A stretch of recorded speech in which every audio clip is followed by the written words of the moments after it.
Folks, here we go. This is the final round of the 20th annual National Cowboy Poetry Rodeo right here in Abilene, Kansas. We're going to start with the very first division. This is Rising Star, Poet Serious, and from Valley Center, Kansas, our first contestant is Scott Wiswell.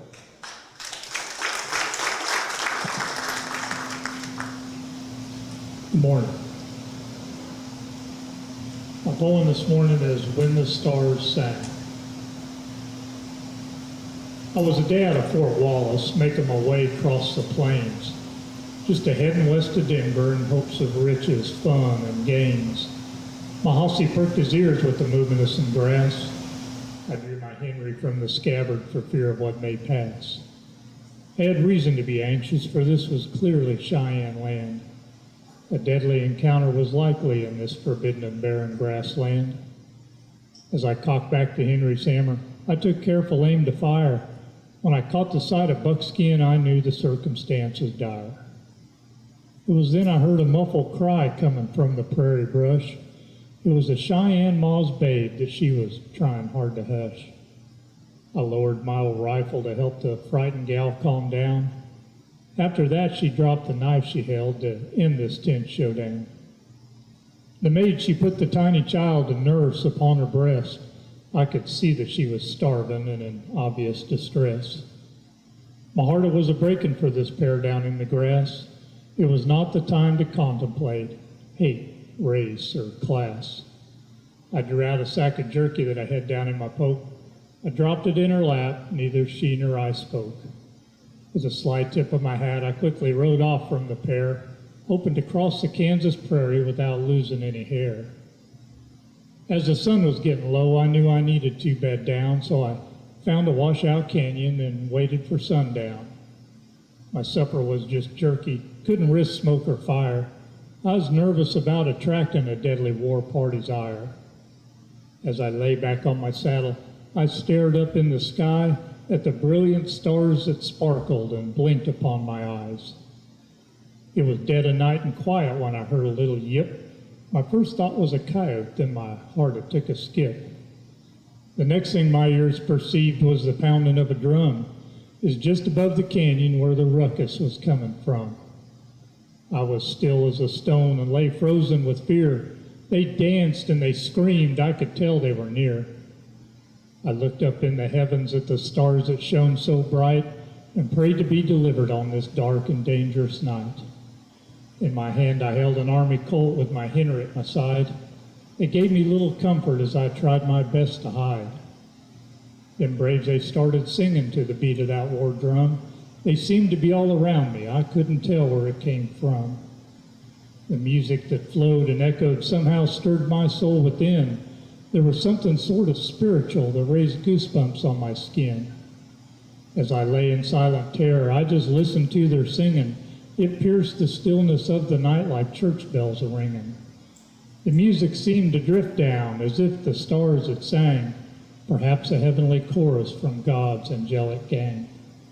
An unexplained peace seemed to wash over my soul, and from stress and sheer exhaustion, my sleep it took control. I couldn't help but slowly drift off to the beat of that war drum and the celestial chants that ricocheted amid the stars that sung. I climbed the ridge above me when the sun had broke the dawn. I slowly searched the landscape but could see that they were gone. Checked upon my pony, which I had hidden down below. How I made it through the night, I reckon I really didn't know. But I knew I must get moving and be quickly on my way. To linger would prove fatal. I couldn't risk a prolonged stay. As I packed up my old bedroll, I sensed something seemed amiss. It was a strange and eerie feeling that I just could not dismiss. I looked all around, but no track was in the dirt. Then I caught the glint of metal in the cause of my alert. The object that I saw was just inches from where I'd laid. The Cheyenne left a message which they clearly had displayed. I walked to the spot and pulled a knife out of the ground. An icy chill ran down my spine at the object that I found. Impaled on the knife blade was an empty sack of jerky, a silent correspondent signed with an assassin's mercy. In fear I crossed the prairie like a rowdy wild Mustang, but I will long remember that fateful night when the stars sang. Thank you.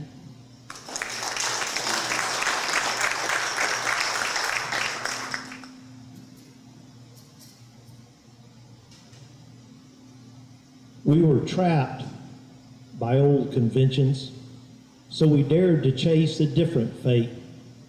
Some mocked our dreams and our ambitions, so we chose to go without debate. We turned away from safe routines, we left behind the crowded scenes. We fled to a land where one was free, or as near to free as one could be. Our families thought us oddly strange as we left our mothers so disappointed. Could they not see we were anointed, that we were kings of all the range, who envied not one single man, while we rode horseback upon the land? All the while we were boys at heart, who worked as men upon the plain, still obliged to do our part when out of reach of boss's reign. The outfit was more of a home than some of us had ever known. Fellowship with our kindred souls, each accepting their cowboy roles. In forge of work, the hammer struck, folding each of us, making hands, the part, the whole, the cowboy band. With the fragile we held no truck, or with those few who lagged behind, for they would never join our kind. The land was shaped by glaciers receding, its grasses in the black soil growing, wet and dry cycles of life proceeding, the prairie in its way all knowing. We sat our horses and took it in, then through the grays we rode again, across a living land with ancient past and a moniker formed, the sea of grass. Of its own accord to wax and wane, the ebb and flow of life went out, brown and brittle in time of drought, lush and green when flush with rain. But a specter loomed over the land. Would prairie know the yoke of man? For upon the land speculators gazed and thought, if only they could turn the sod where mustangs and the bison grazed, they could farm the land the cattle trod. So came the nester with fence and plow, eyed the range, the puncher and cow. Deterred not by wide-eyed wonder, he set to work to put asunder. Up and back the crop rows grew, with a thirst the rain would never quell. 40 by 40 the grasslands fell until acres of range were but a few. A new master ruled the storied land. Prairie had fallen to human hand. Avarice claimed the sea of grass. Though prairie seemed to have no end, its purity was bound to pass once ransomed by the greedy men. Punched more holes as wells came in. They even farmed the prairie wind. Hear the derrick's ceaseless thump and the giant turbine's infernal whump. Hidden beneath the rows of beans that grow the fodder for the silo, scattered amongst the fields of Milo, are the unmarked graves of cowboys' dreams. And the prairie grass is thought a weed, just a hindrance to the row crop seed. Perhaps someday prairie will return from its exile at the hand of man, and trusting we our lesson learned will bear no grudge of its forced ban. We'll beg of God as saving grace, refuse to enter the mortal race for 30 pieces of silver pelf. We'll answer to him for our own self. Across the landscape sprawling bare, we will ride and long for change, to see again the unbound range with creation's beasts grazing there. And on the drum skin of fabled plain, the hooves will beat their lone refrain. Listen close to hear the sounding, not of the echoes of the past, but to the hooves strident pounding across the grounds open and vast. Though we were kings in days of old, the freedom we sought was bought and sold by those who thought us serfs and slaves, galloping towards our unmarked graves. We came to face our greatest fear, that whoever would impose their rules upon the silent, useful fools would take our trail and follow us here to corral and break our cowboy band while we rode horseback upon the land.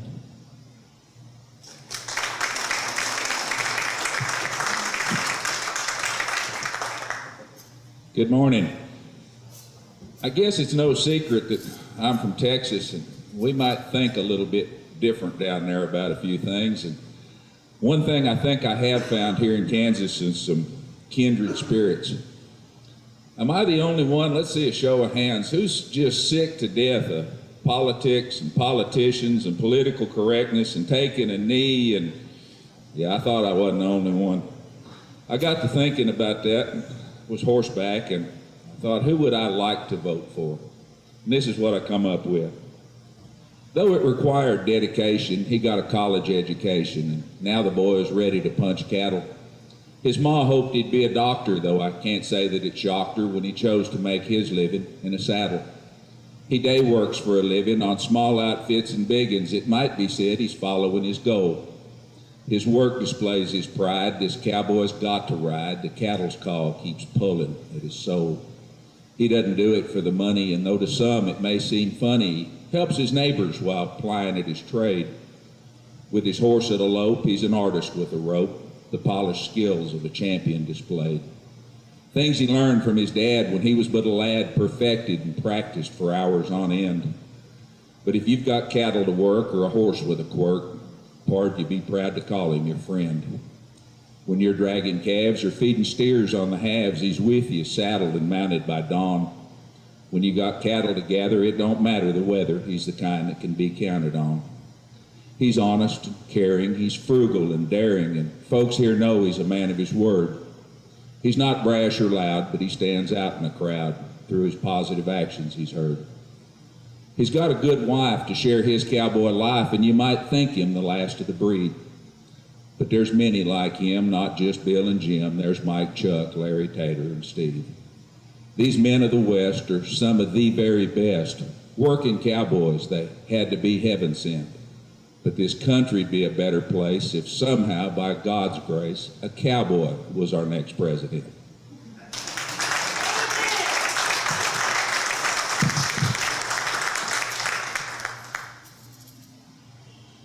Thank you. When I was younger, I had the blessed opportunity to punch cows a lot of different places out here in the West, from Montana, Texas, Arizona, Wyoming. And when you're down that old rough brush country, down there in New Mexico, Texas, Arizona, there's a difference between wild cattle and sport cattle in those areas. And it might be an opinion, but I witnessed it, and that's the general rule. Sport cattle is usually something that's been in a pen a time or two and maybe got away a few times. And if you got a good enough crew, you can usually get most of them. You might have to catch some of them. Now, wild cow, I'm talking about buck deer wild, may have never seen the inside of a pen. And it could be an old big steer, maybe got cut out there and branded with a running iron, or maybe been in the pen when he's a baby. But these kind of cattle are not coming in unless they're on the end of a rope, or maybe a pack of dogs hanging off of them. And a lot of them make it, go in the sale barn, but there's some of them out there, just like a wild deer, they can't take it. And that's what this poem's about.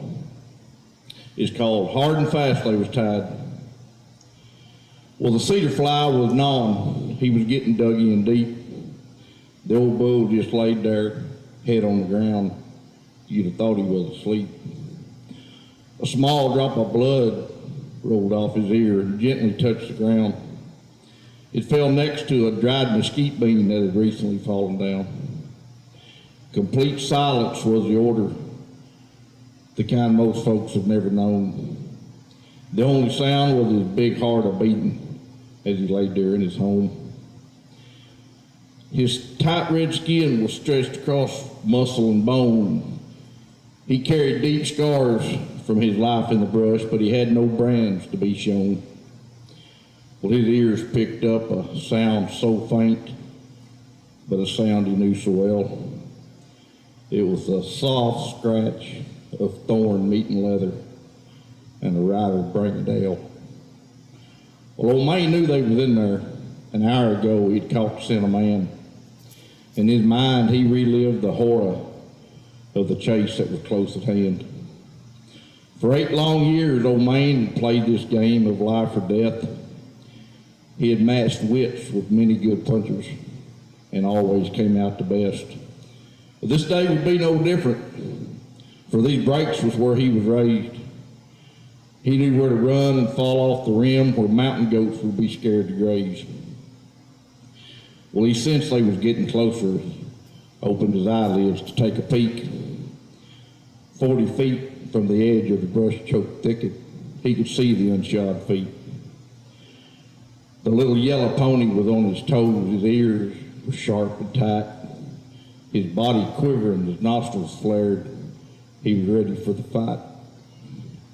The pair inched ever closer, mesquite thorns tearing at their hide, rawhide skin under denim and leather. Hard and fast they was tied. The cedar fly lost his hold when the big bull exploded from his bed. For a split second, the backside of that thicket was a high horn wall of red. Yellow Horse didn't need much asking. The puncher leaned over him low. He knew that cow pony didn't run around trees to get where he needed to go. The only thing visible to the pair was another gnarled, broken limb. They looked like sweat-covered lightning trying to beat that old bull to the rim. Well, old man knew he had him. He could see the edge right there when all at once he felt the hot breath of that Yellow Horse on his hair. His big split hooves just cleared the rim as the man made the throw. A nice figure 8 below his red chin, the cowpuncher still bent low. Down in the Devil's Playground, the Yellow Horse stayed on his feet, sweating and heaving, chest thumping hard, looking like hamburger meat. Well, old man turned to face him, his body shaking bad. He was ready to charge the pits of hell and show Satan what he had. Well, old man took one step towards him and fell over on his side. That canyon where his freedom lived is where his big heart died. The puncher got down off his mount, let him catch his air. He knelt down slowly by his front leg and pulled out a chunk of pear. He took off his hat and wiped some sweat from his head, slipped off his rope, touched his wild hide, left him lying there in his bed.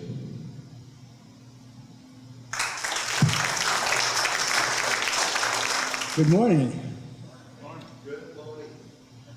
This poem was written to honor my father. He was not always a very practical man, but he followed his dreams.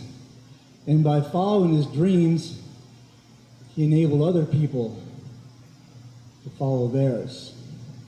I call it Tarpaper Shack. Gazing through a shattered window at a ruddy red magic moon, remembering the life that he once gave me while humming his favorite cowboy tune. It's a tarpaper shack among the cedars cradled by bluffs of red rock stone near a seeping spring of inspiration where cattle would bawl and moan.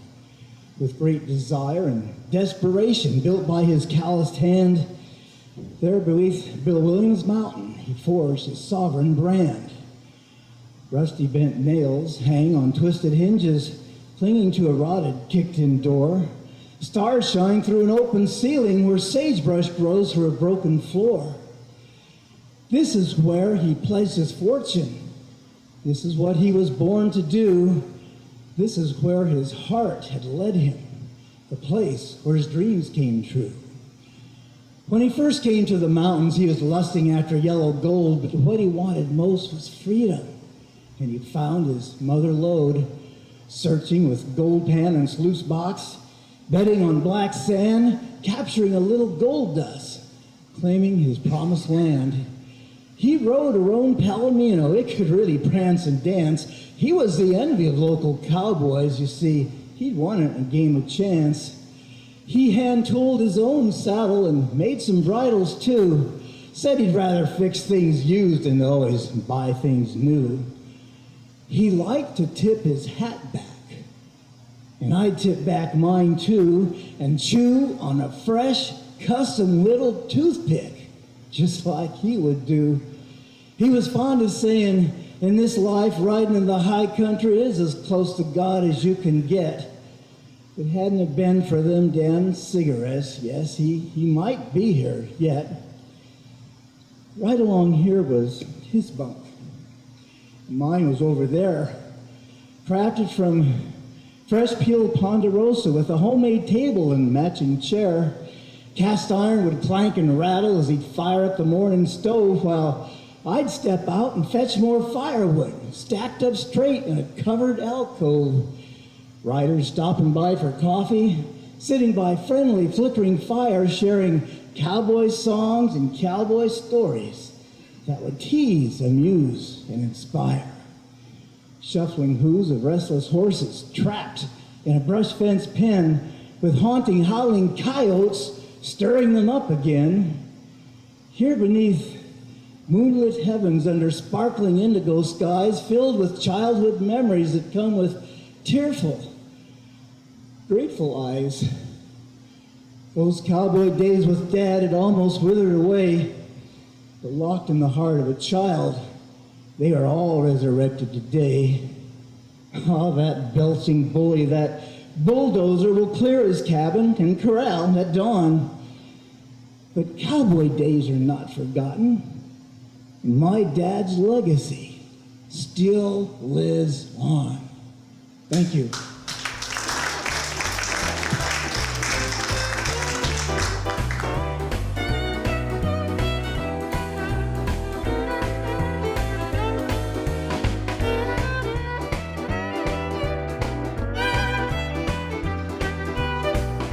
And if you're ready, we are going to go into the first contestant of the Rising Star, poet humorist from Depew, Oklahoma, Dove Schmidt. Well, folks have told me that I was born 100 years too late. And I know that a lot of you probably have had a hard time with the computer technology and things that have come on. And I know myself, this poem that I wrote is a true story about myself. It's called Cowboy Computer Technology. Well, I went to the computer store, met a lady named Becky. I told her I just need some help. I'm just not real techie. I told her if it's riding horses or cow savvy, I know. It's anything country, that's me head to toe. But all this new stuff with computers and phones, to me it's plumb difficult. It rattles my bones. I tried to learn the lingo so I wouldn't look dumb, but it's hard to march to the beat of that drum. My kids tried to tell me all that they could. They said, Mom, log on, so I brought in more wood. They said, Mom, when I'm talking about, with a smirk on their face, they said, when we're talking about wood, it's not talking about your fireplace. And then they told me about a hard drive.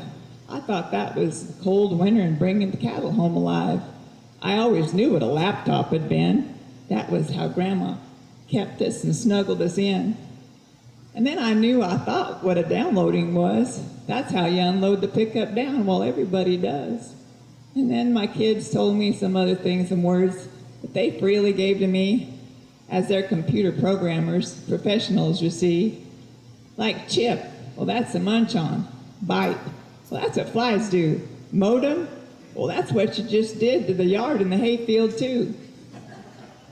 How about software? That's those plastic utensils. And keyboard, that's where you hang your keys. And megahertz, that sounds kind of painful.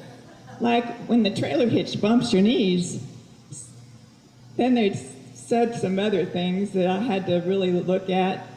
And I told my cat, we got a scat. I got myself a Facebook page to visit with all my friends. And now I talk to people around the world with scrolling that never ends. They want me to play games with them, and they poke me every day. I must say I've never poked anyone back, because poking's just rude, I'd say. And what about a hashtag? Well, that's an easy one for me. It's when you make homemade corned beef for the fair and the judges tag it to see. And a mainframe, well, that's what holds the barn roof up. A port, that's a fancy wine. And that tower must be that big tall thing on the edge of the city near Pine. A ram, that's a pickup truck. It must be real, real strong. And Roman, that's what happens to the stock when you've left the gate open too long. I know that it must be the megabyte. It's when you're down at the pond and that one finally hooks on. And Wi-Fi, that must be maybe when you can ask why, till all the questions are gone. So most of the words I've pretty much learned. But this one question will stand.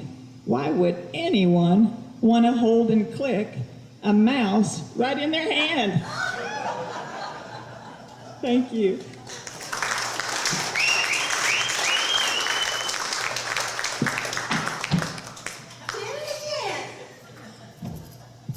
I ain't drunk this morning. Well, for some of you who talked to me yesterday, I'd said my truck was stuck in the mud. I got my truck and rig out, so we're ready to go on the road as soon as the day's over. Ron talked yesterday about that one, there's always one in a herd. And we had a cow in our herd that we called BB, short for Black Witch. You can figure that one out. We called her BB because my little ones, we didn't want them saying such words. And one time the old cow run me up a locust tree. And my son, who was about 3-4 years old, he was in the pickup with my daughter. And you know, when you're farming and ranching, you always leave that truck in low gear, 4-wheel drive. And he used to drive for us when we throw the hay off. And that old cow run me up that locust tree that day, and she was just a bumping me, just barely could bump me, and I heard that truck start.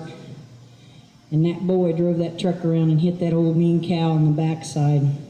And this poem's about old BB, the mean old cow. Every rancher has one, that cow who came from hell. She's pure evil and obnoxious. She'll run you down as well. Her eye is always on you. Her calf is never near, but she'll run over you any time of the year. You see, her game plan is simple: to kill you if she can. If she can't, she'll run you down just as fast as you ever ran. She claims every calf as her own until her own is born, and then she'll eat you up and hook you with her horn. Why the boss keeps her, you will never know. Some claim he keeps her for the funny show. You see, he gets to laughing watching you to avoid her every move, until of course she runs him down, and then he blames it all on you. This old cow, she settles every year, and every year you try to convince the boss that she's no good and needs to go bye-bye. But every year he keeps her, and every year she calves, and every year you put up with her in hopes that she won't last. And then one day it finally happens. You notice that she's slowed down and that she stopped chasing you, and she's never around when you're tagging calves or taking count. And then you find her laying there in a rotten mount. Goodbye, old friend, you tell her. It's been nice knowing you. And then you smile and right away, good riddance, you add on to.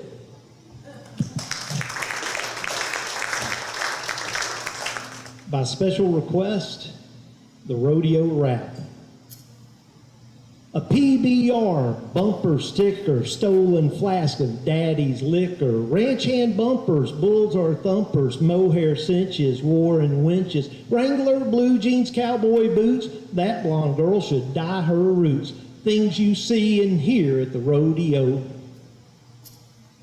One team roping, I'm the heeler, rough stock riding, bronco peeler, hang and rattle, pawn my saddle, buckle bunny, spent my money, shots of whiskey, beer back chasers, stay away from barrel racers, things you see and hear at the rodeo. Old Milwaukee, Copenhagen, didn't mean it, I'm just saying, outside boys, let her buck, come on girl, get in the truck. You see that? That ain't right. Them cowboys is gonna fight. Things you see and hear at the rodeo. Rodeo queens wearing sashes, big tiaras, fake eyelashes. Get her done just for fun. I'm a poet, don't you know it? Hey there, cowgirl, what's your story? Those bull riders get the glory. Things you see and hear at the rodeo. Drugstore cowboys, ain't they dandy? Funnel cakes and cotton candy. Old song wailers, gooseneck trailers, grandma's cussing like a sailor. Bucked him off, missed him out. Come on, baby, twist and shout. Made the 8, now what he scored? That's all I got, I ain't got no more.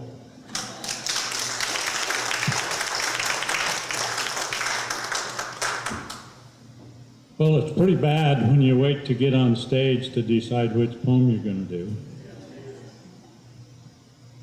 I think I'll do one that I've drawn from a childhood experience. This is true. There is no exaggeration in this poem.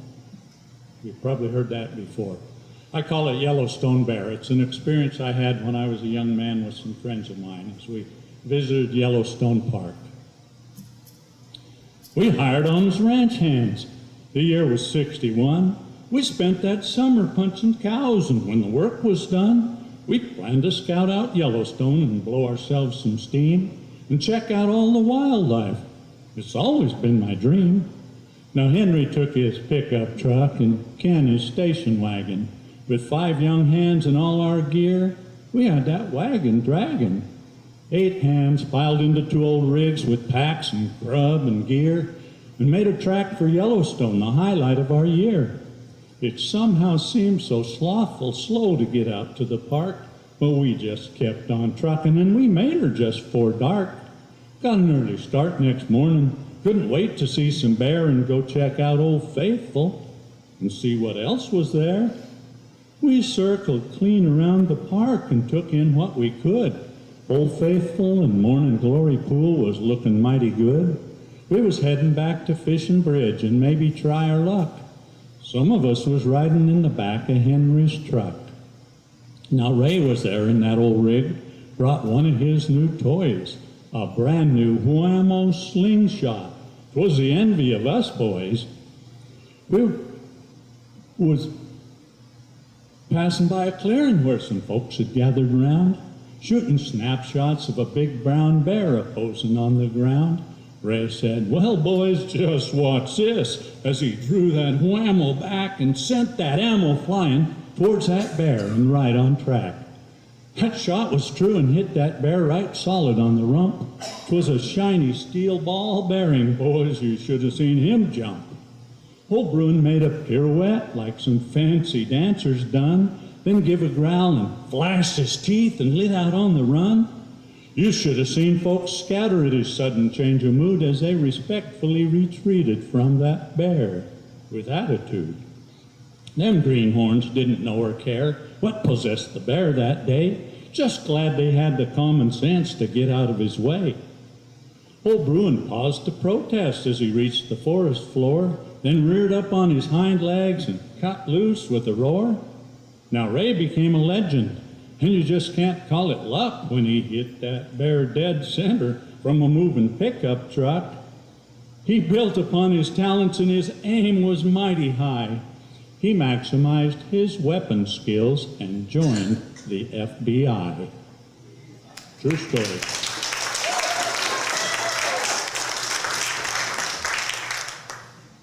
Always tried to imagine what some of those Texas cowboys thought when they first hit the towns of Abilene or Ellsworth or Dodge City.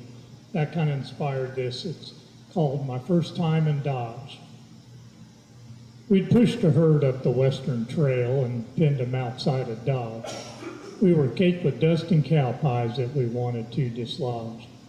After gathering our pay, we rode to town, anxious to paint it red. My compadres headed straight for the saloons, but I just wanted a bath and fed. After washing off the dust and sweat and finishing a T-bone steak, I made my way down Front Street to see what fun there was to make. Now, I never had a hankering for whiskey, rum, or beer, and I stayed away from poker because my money was so dear. But I wanted to find some merriment, just nothing strange or wild. Wasn't looking for no trouble or to get anyone mad or riled. I could hear the pianos tinkling in the dingy whiskey dens. Then I heard a strange flute squawking like an angry guinea hen. I followed the music to a wagon that had folks gathered all around. There I seen a girl dressed in only veils and a-dancing to the sound. Then a feller with a turban came right out upon the stage. He did a sort of somersault and professed to be 114 years age. With a flash of powder he proclaimed to be Dr. Aladdin T. Bombay. He offered the mystery of longevity, but only if we was willing to pay. He'd found the secret of Methuselah, who lived 969 years, and for just 50 cents he'd share his mysterious potion of Algiers. He claimed to cure lumbago, hemorrhoids, and phlebitis. His ale prevented chickenpox and healed the arthritis. I picked up a bottle and pondered, hell, what could it hurt? A dancing girl winked at me, and right then I was hooked. The taste of that concoction was worse than kerosene, but I forced it down my gullet, though my gills were turning green.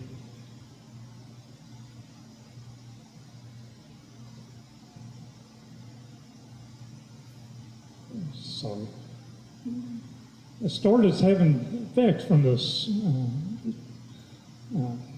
from concoction side effects. My horsey started talking about how I'd rode him hard. I then began to blubber, and I told him, I'm sorry, pard. The last thing I recall, I was howling at the moon, singing Yellow Rose of Texas, just as crazy as a loon. I learned that I was naked except for boots, hat, and chaps. From that point, things are foggy, and my memory has some gaps. Remember yelling at the jailhouse, calling out old Marshal Earp, you ain't so tough, I can beat your draws. I staggered and I burped. Some 2 days later, I woke up, and in the Dodge Scow, my trail boss was a-grinning. Boy, let's get back to punching cows. I gathered up my clothes and horse and the remainder of my pay. I rode back to camp embarrassed, not quite knowing what to say. My amigos were all a-cheering. I was almost brought to tears. They slapped me on the back and asked, where can I get some potion of Algiers?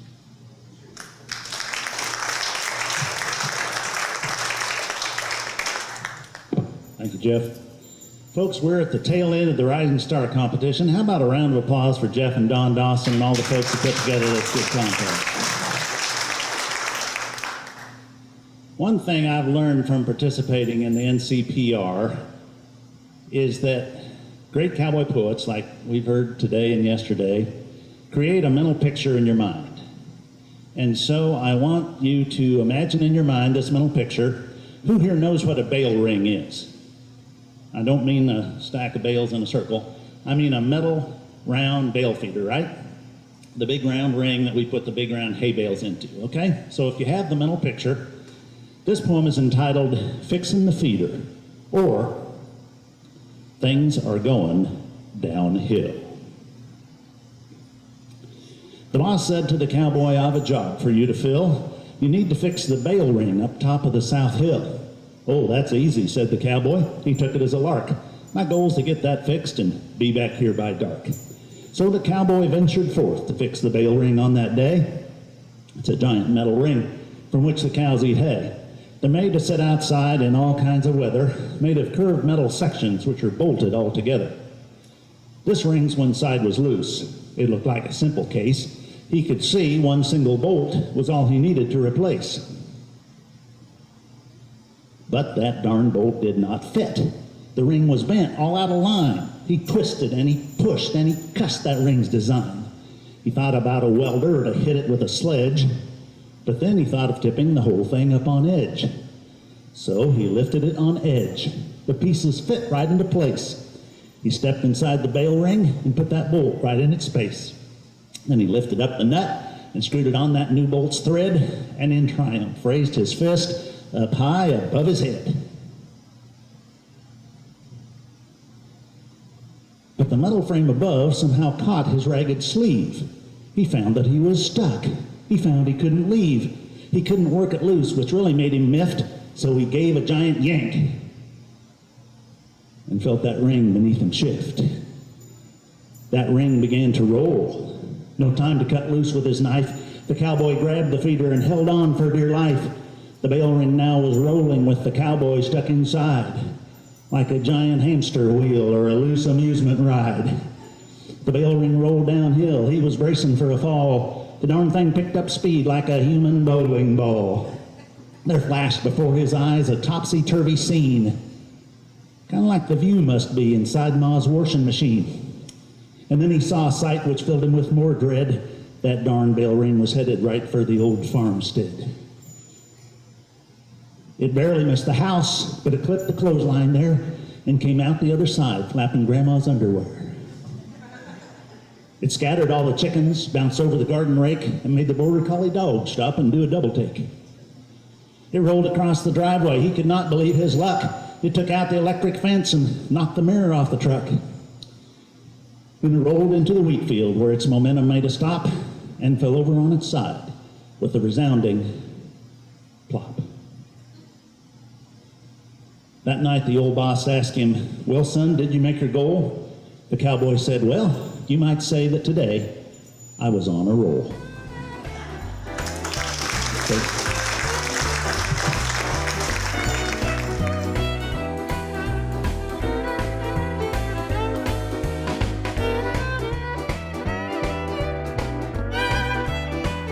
Rising star, reciter, Sirius.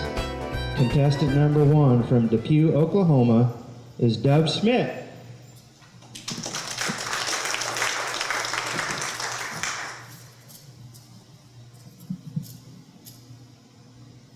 We start a lot of colts and at the ranch, and Michael actually is part of a performance sale every year where he halter breaks 40 to 50 head of yearlings, and I get to gentle them down. That's kind of my job. I like doing that. Some really nice babies, and then they go through a production sale. And so we're real blessed and honored to work for Pecos McNeil and McNeil Performance Horses out of Bristow. And I always think about this poem when I'm working on those colts and helping them kind of learn who they are and how to stand and how to take water and things like that. So I found this poem, Bruce Cascadden, you've probably heard of it. And I did research on Bruce. I really enjoy history, cowboy poetry history, so I was always looking at who wrote what and what they're all about. And Bruce Cascadden wasn't a cowboy when he started out. He learned the trade and he enjoyed it, and his poetry is from real life experiences though. This one's called Slicker Break a Bronc. When you're breaking out a bronc, you need to get him slicker broke, because sometime you'll have to try it when it isn't any joke. When the wind gets to blowing till it snaps his mane and tail, and you see that black cloud coming full of lightning, rain, and hail, and you know if you get off him, he will likely pull away. So you try it in the saddle and you're hoping that he'll stay, but your horse gets a bucking till when you get it halfway on, and your arms and sleeves are tangled, and he throws you and he's gone. It's a mighty nasty feeling that a feller can't explain when you're standing there bareheaded and plumb helpless in the rain. For your standing there bareheaded and plumb helpless in the rain. For your slicker's tore and busted, and the wind has took your hat, and you see your hoss and saddle go drifting down the flat. About that time, you get an ID, and you don't forget it, pal.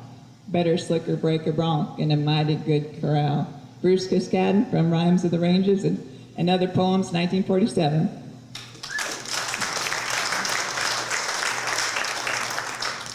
This is a shameless plug.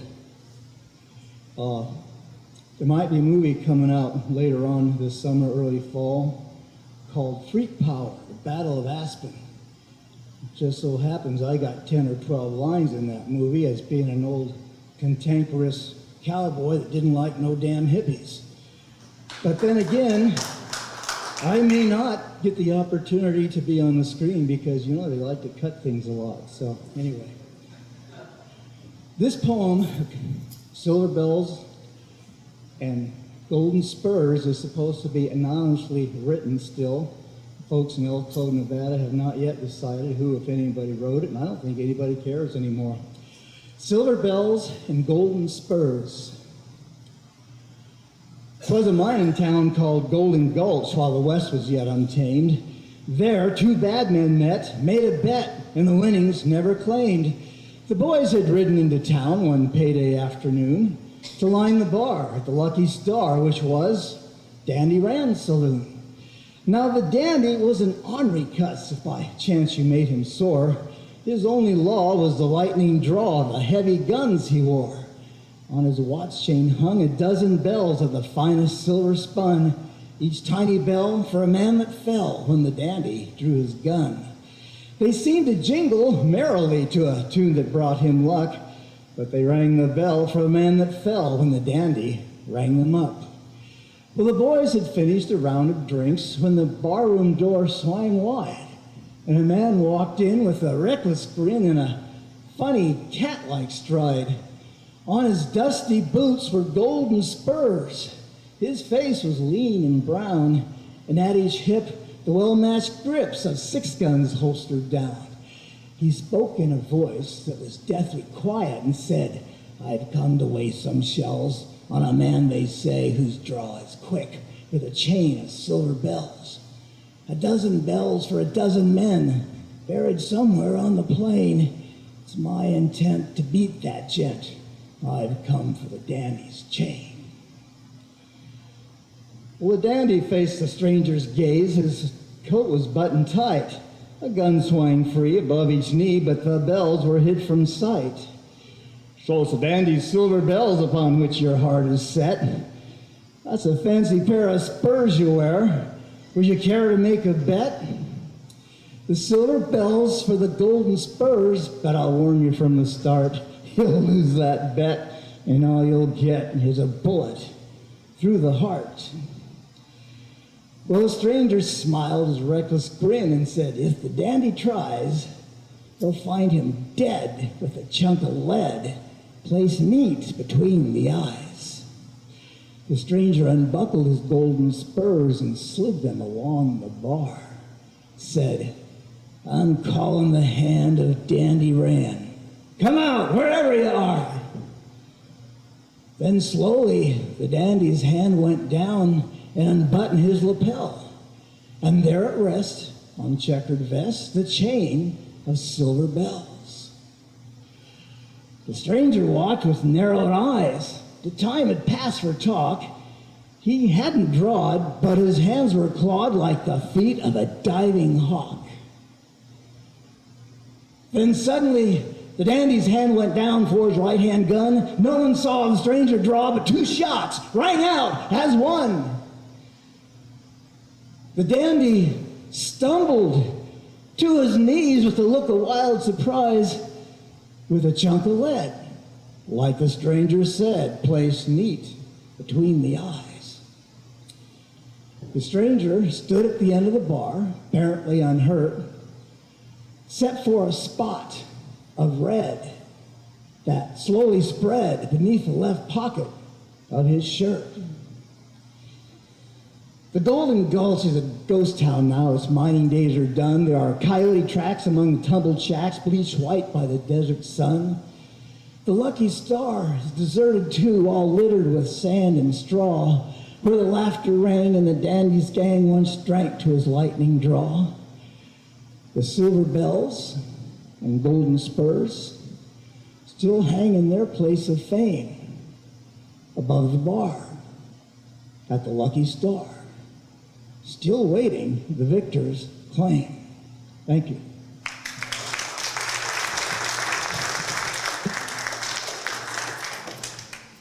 Thank you.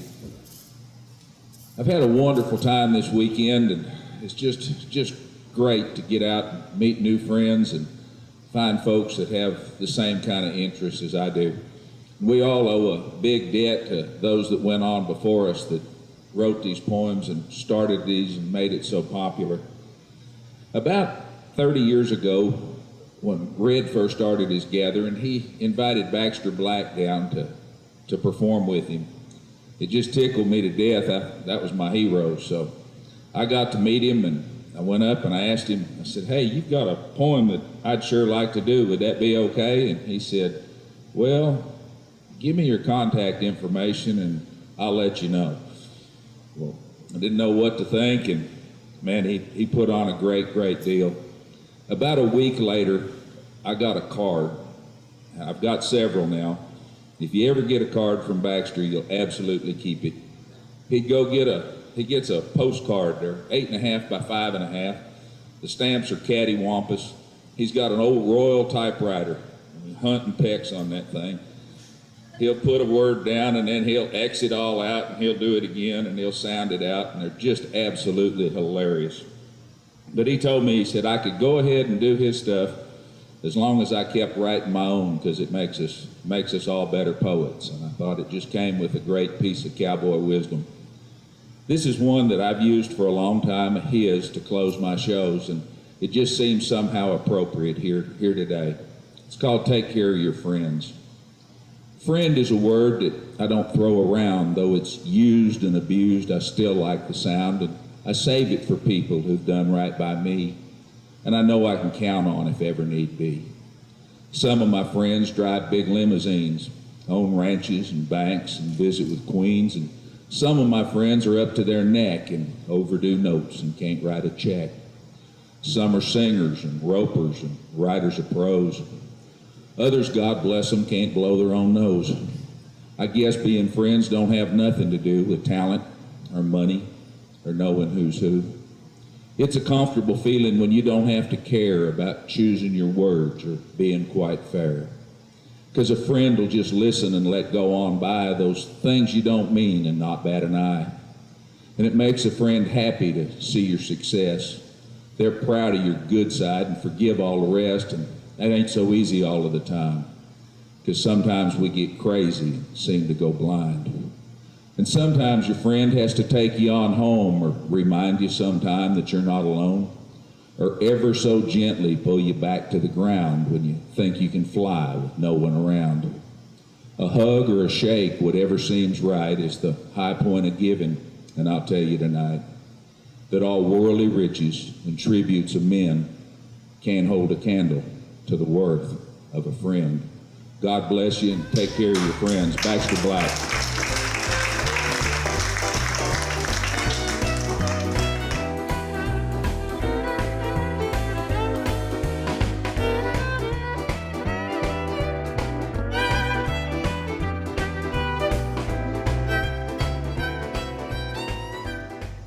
When a feller's been astraddle since he's old enough to ride, and he's had to pitch his saddle over every sort of hide, though it's nothing he takes pride in, most of the fellers that I knowed, if they'd ever done much riding, have at various times been throwed. Perhaps it's when you're starting on a roundup some fine day and you feel a bit uncertain about this little wall-eyed bay, for he swells to beat the nation when you're cinching up your slack, and he keeps an elevation in your saddle at the back. He's raring and he's pitching, and he strikes when you get near, but you ease your way around him and you take hold of your gear. Your right hand grabs the saddle horn, you catch a stirrup too, and you aim to light a straddle like some woolly buckaroo. But he bogs his head and pitches, and he gives a backwards jump, and out of reach your stirrup twitches as your right spur grabs his rump, and "Stay with him," shouts the fellers, but you know it's hope forlorn as you feel a streak of yeller as you choke the saddle horn. You feel one rein a dropping, now you know he's got his head, and your shirt tail's out and flopping, and the saddle pulls like lead. There ain't no use in trying, for your spurs begin to slip. Now you're upside down and flying as the horn tears from your grip. You feel a vague sensation as upon the ground you roll, like a violent separation twixt your body and your soul, and you land again a hummock as you lay and gasp for breath, and something grips your stomach like the awful clutch of death. and the ground around you totters when at last you try to stand and you're shaky on your trotters and your mouth's all full of sand, and they all swear you beat the circus or a hoochie coochie dance, a mopping up the canyon surface with the bosom of your pants. And then they all hand out prescriptions on how broncos should be rode, but not one gives the description of the last time he got throwed. Bruce Cascadden, thank you.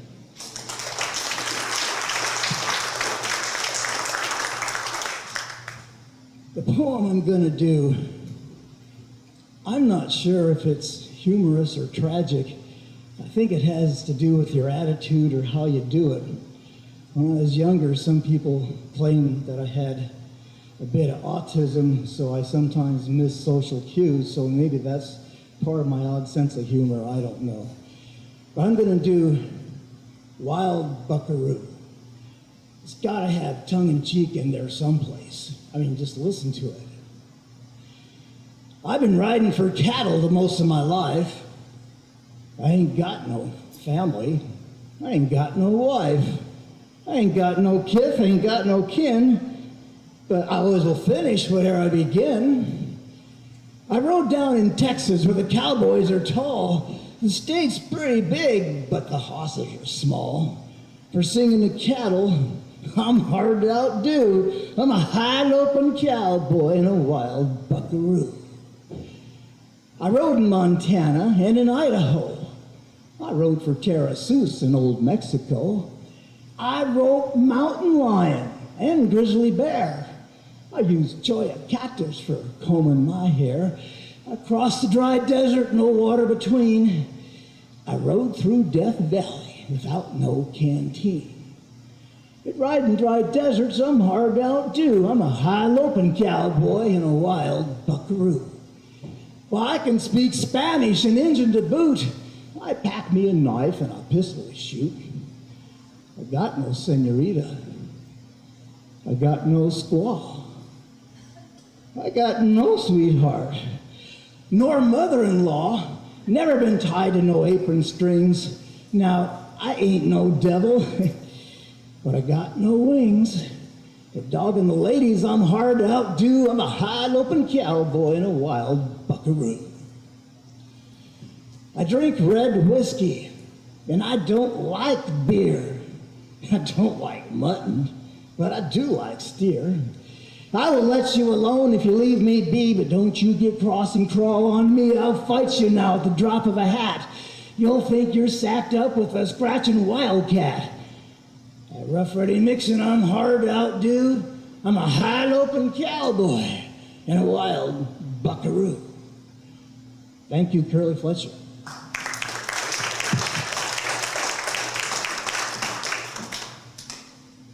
Well, I had planned on doing a Baxter Black poem, but it seems that most people seem to have gotten his permission to do his poems, and so I don't know if I dare do that. So I'm going to do a poem by a friend of mine who I've become acquainted with in the last few years. Very clever cowboy poet, lives in Sandy, Utah, by the name of Phil Kennington. Phil was a farrier, grew up in Star Valley, Wyoming, and became a farrier and worked in rodeos and worked on ranches. He had a wry sense of humor, and Phil is not always politically correct.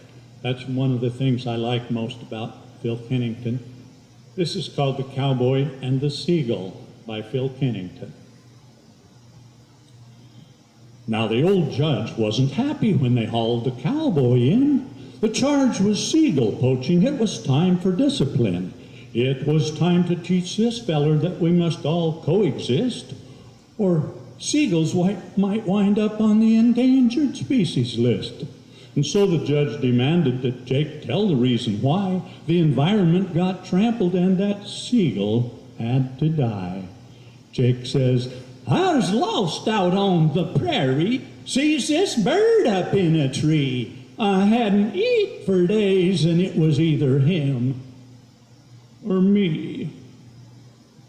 Well, the judge, he felt compassion. The cowboy seemed sincere. He even said he'd join the Save the Seagull Club and be a volunteer.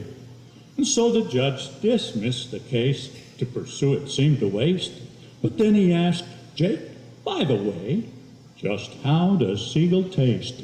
Jake says, oh, it's similar to any other kind of fowl. It tastes a little like bald eagle, but it's more like spotted owl. Thank you.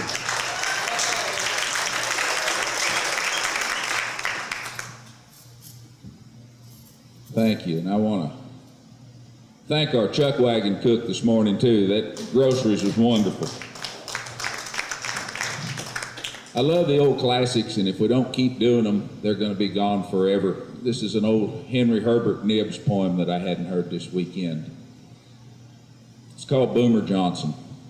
Now, Mr. Boomer Johnson, he is getting old in spots. Still, you don't expect no bad man to go wrestling pans and pots, but he'd done his share of killing, and his draw was getting slow. So he give up punching cattle, and he started punching doe. Well, our foreman up and hired him thinking age had rode him tame, but a snake don't get no sweeter just by changing of his name, and Boomer knowed his business, and he cooked to make you smile. But I'll say he rustled groceries in a most peculiar style. He didn't use no matches, left them laying on the shelf, just some kerosene and cussing and the kindling lit itself. And let me tell you, fellers, it'd give your heart a jolt to see him stir frijoles with the barrel of his Colt. Now, killing folks and cooking ain't so awful far apart, and that must have been why Boomer kept to practicing his art. With the front side of his pistol, he could cut a pie lid slick or crimper with the muzzle just to make the edges stick. He built his donut solid, but it sure would curl your hair to watch him plug a donut as he tossed it in the air. Why, he'd bore a hole plumb center every time his pistol spoke till the can was full of donuts and the shack was full of smoke. We was all getting jumpy, but he just couldn't understand why his shooting made us nervous when his cooking was so grand. He kept right on performing, and it weren't no big surprise when he took to carving tombstones on the covers of his pies. They didn't taste no better. It didn't taste much worse, but sitting at his table was like riding in a hearse. You didn't do no talking, and you ate just what you got. And you ate till you was foundered just to keep from getting shot. Well, at breakfast one fine morning, I was feeling mighty low. Boomer passed them donuts, and I tells him, plenty, no. All I takes this trip is coffee. See, my stomach is a wreck. You could see the itch for killing swell the wattles on his neck. Boomer strung some donuts on the barrel of his gun, and he sticks it in my gizzard and said, you're taking one. He is set to start a graveyard, but this time he was mistook. Me not wanting any donuts, I just up and whooped the cook. Well, did they fire him? Listen, fellers, there weren't nothing left to fire, just a row of smiling cowboys and another cook to hire, and if he's found another outfit and is cooking what I mean, it's where there ain't no matches, and they don't need kerosene. Henry Herbert Knibbs.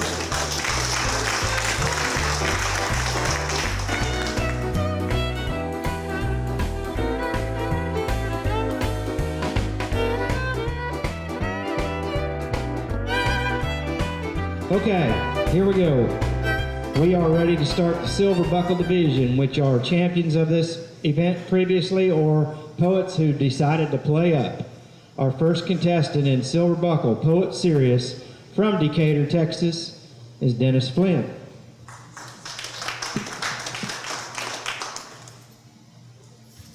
Anybody tired of listening to me yet?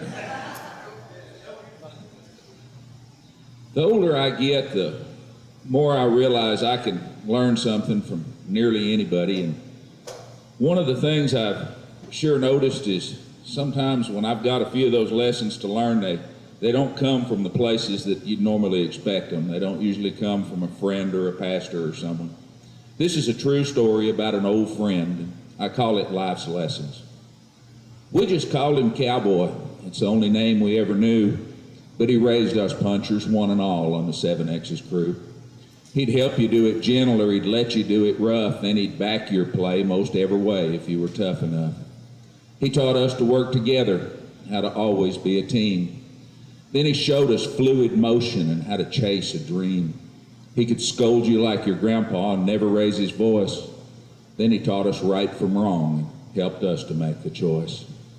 Life's lessons taught by Cowboy were from action and from deed.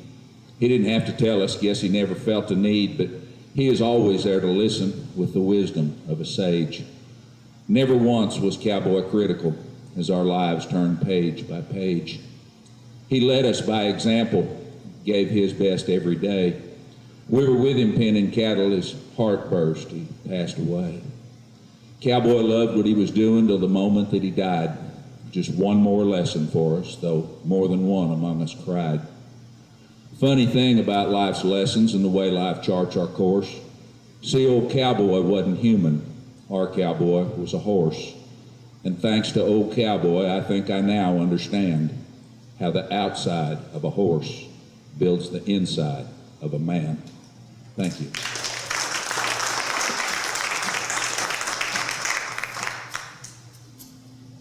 Well, this has been a lot of fun. I really enjoyed it every year. I'm going to finish up. Now, cowboys have the reputation of being the strong, silent type. And translation is, we're not very good at expressing our feelings or saying what our wives would really like to hear. And it's been pointed out that I could be the poster child for this cowboy problem. So, on February the 13th, a couple years ago, I sat down and should have done this a long time ago. And I wrote this poem for my wife. And this is a true story. And I read it to her the next day on Valentine's Day. So I've just titled it The Cowboy's Valentine. I hope you like it. Now, when I met you, you were a doll, just turned 19. I was hauling horses to a rodeo, and my boots, they wasn't very clean. And I never would have caught your attention, but old Yeller, he was pretty shiny.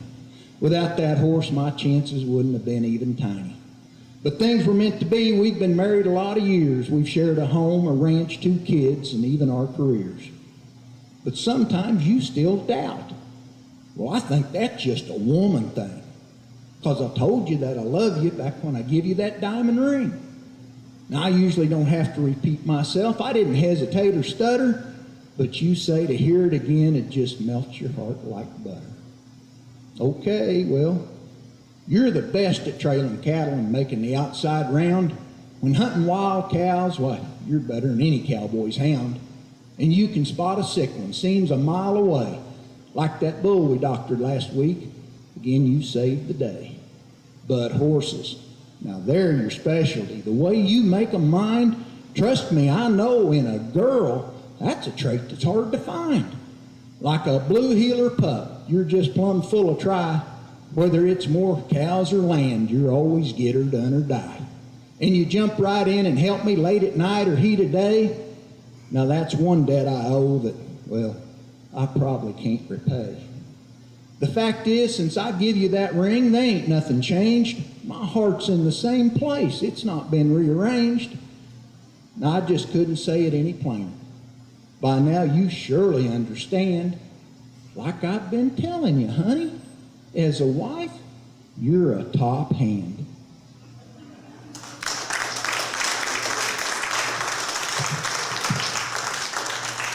Those mushrooms are supposed to have kicked in by now. Sun's coming up. Time to get around. Time to push this old body up from off the ground.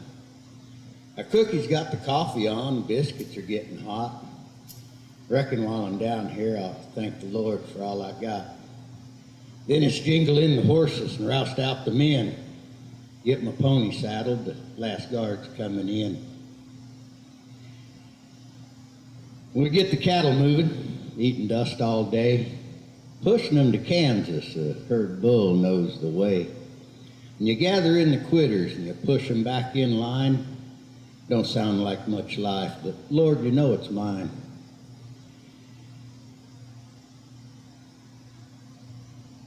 This cowboy life, it ain't for everyone. The day begins before the sun, or well after dark before you step down and roll out your sugan upon the hard ground. Have some more beans, hardtack, and salt pork. Hoping old Cookie might pull out a cork. And Ringo gets his fiddle down, wrangles out a tune. The coyote set to yowling and howling at the moon.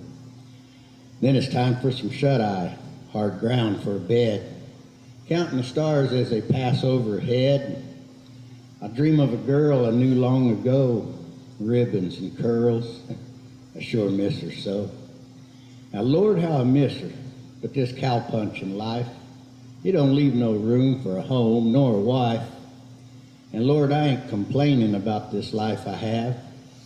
After that dang war, well, it's just a perfect salve. Now 30 more days till we reach Abilene, meanest old town this puncher's seen. And we'll find us a banker and sell off the herd. Boss buys the drinks, he's good for his word. Then we head back to Texas, or maybe go west. This cowpunching life, it's a life I love best. Sun's coming up. Time to get around. And Lord, I wish to thank you for this cowboy life I've found.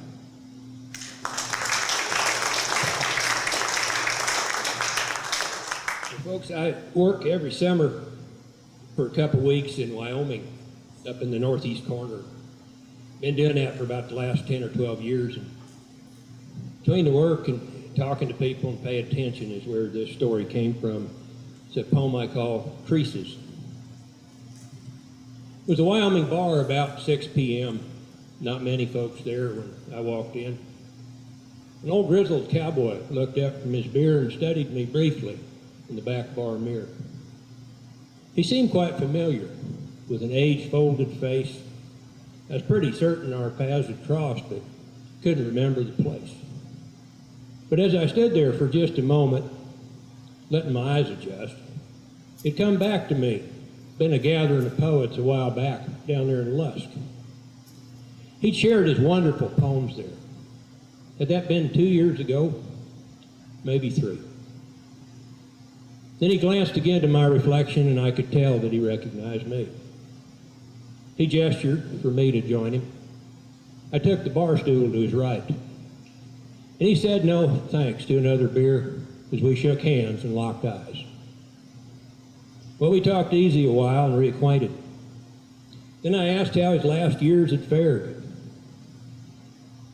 He drew in his breath and looked down at his hands, as if deciding how much he might share. Seemed like he wanted to talk, like he had a story to tell, and it might be easier to relate to someone he didn't know all that well. And then he said his last year had been the toughest of all. He'd lost his best ever horse, and then cancer, taken his wife. He'd had trouble getting his bearings and plotting a course for the rest of his life. And then he squared his shoulders and he slowly stood. No tears in those steel blue eyes. Just a sullen resolve to get on with things, to finish his work or die trying. Then he said, fellow poet, I'll leave you with the words from one I just wrote. Then I got stock to put up for the night and I best be getting on home. And he shared this. Scars from wounds that never bled. Records of words you wish you'd said. Traces from laughing away the pain of way too much venture for what little you've gained. Now, some folks call them wrinkles, but hell, them can be ironed out. So it's creases that fan out around your face. That's the lines I'm talking about. The furrowed brow, the leathered neck, crow's feet, and that permanent squint. Outward signs of a lot of hard rides, but they're stories that lie within. Some of them hold the memories of friends that you buried without shedding tears. Go on, buck up. Don't let in that hurt. Remember just those good years. Ongoing battles with demons, the fear you can't let yourself show. Too many nights spent with your pards, worry and doubt are tucked away down in them folds. And one of them holds that diagnosis that nearly puts you on your knees. For the first time in your life, you needed help in a fight against this insidious disease. So when next you see an old cowboy's face and you note all them creases and folds, just offer him a beer. Speak of weather and horses. Best leave them hidden stories untold. We tipped his old Stetson, walked out of that bar, and through the back door a setting sun shone. As I finished my beer, I wondered aloud, was that story his or my own?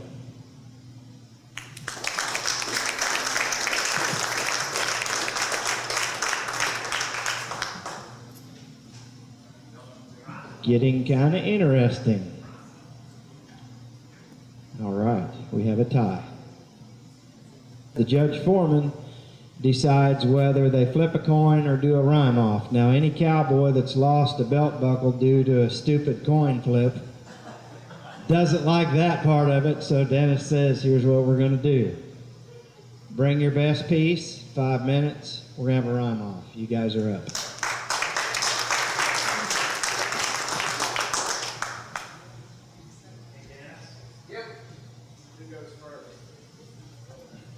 All right, here we go. Rhyme off.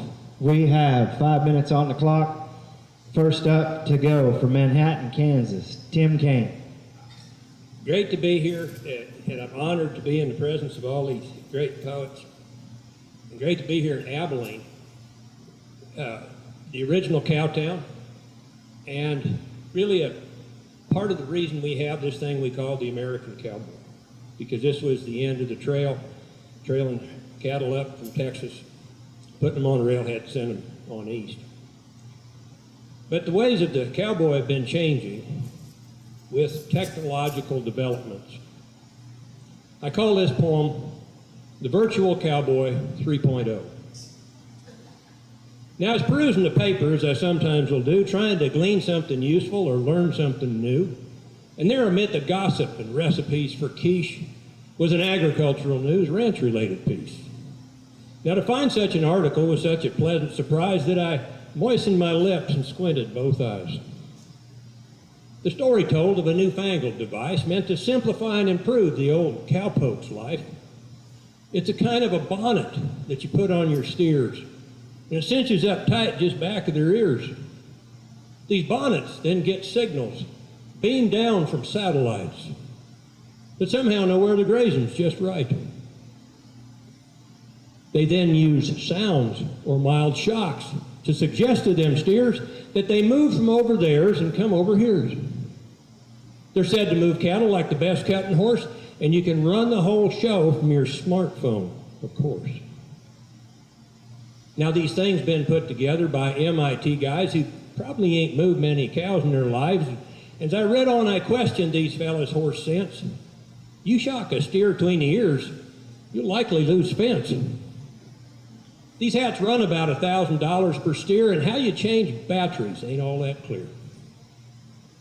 20 years they've been developing this newfangled toy, but they say we're now close to the virtual cowboy. Well, despite skepticism regarding these bonnets, I linked up to their website just to see what was on it. Testimonials from young ranchers in cute YouTube videos proclaimed these new cow hats as the modern way to go. Now I almost fell prey to their marketing plan as I dreamt of becoming the virtual cowhand. I had 12 bonnets in my shopping cart, but then decided I'd wait until they figure out how to make a cow latch a gate.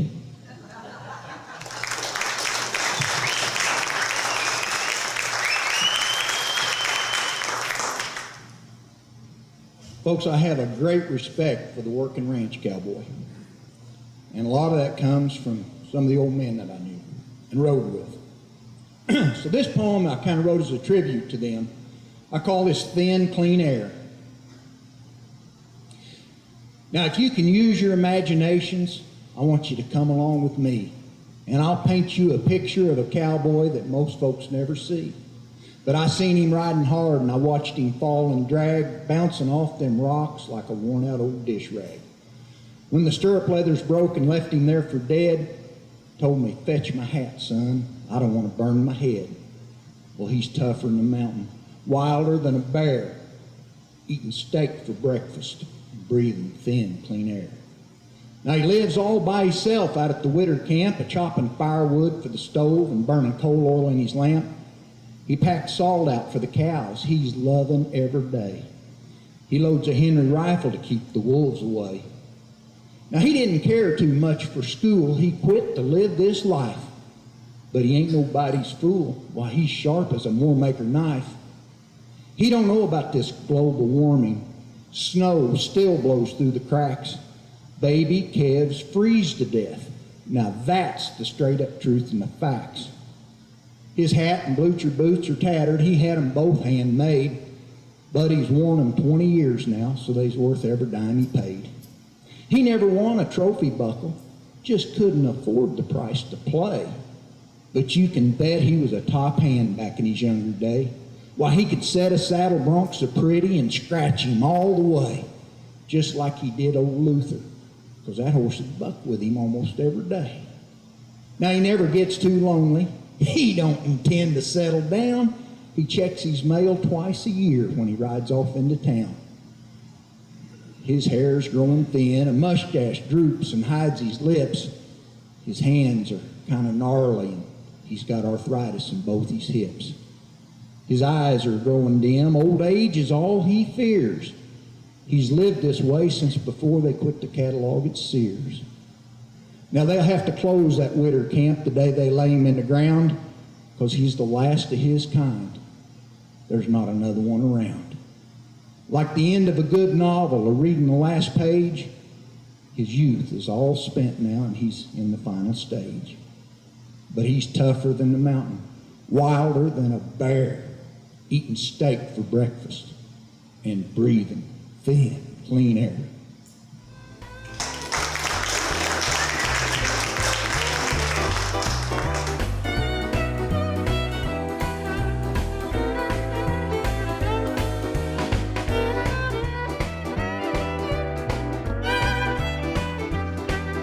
Here we go. Silver Buckle, poet humorist, first contestant from Elsinore, Utah, C.R. Wood.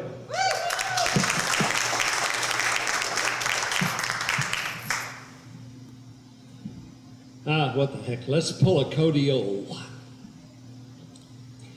So, the next lot in the ring's a pretty linebacker, red done gelding down from Laramie. And boys, he's Hancock bred, the damn mare that Howard Pitzer raised back in Nebraska. See old two-eyed Jack's there in his hip and head? Shh. I'm only here to watch him sell. Because Jean said no more projects, and she's right. Right now, the checkbook's kind of tight. I still don't know how I'll explain I sneaked off to this auction. But I'll take her out to Monaco's tonight. 2 years old and started, boys. How about a quick 5,000? That way everybody here can play along. 5, is that too rich for you? Well, how about 1,500? 1,500, jump in, buy him for a song. I'll sit here on my hands. I'll overcome my manic yearning to participate, but wow, that colt is deep. I think I'll try to ease in. Maybe steal the only bargain of the day, then tell Jean, "Hun, I bought him cheap. 1,500, thanks, sir. Would you bid the 2 and only 2 and give the 25 a try? Think of all the fun you're having. Heck, it's only money. Ain't nobody takes it with them when they die." Well, that was quick.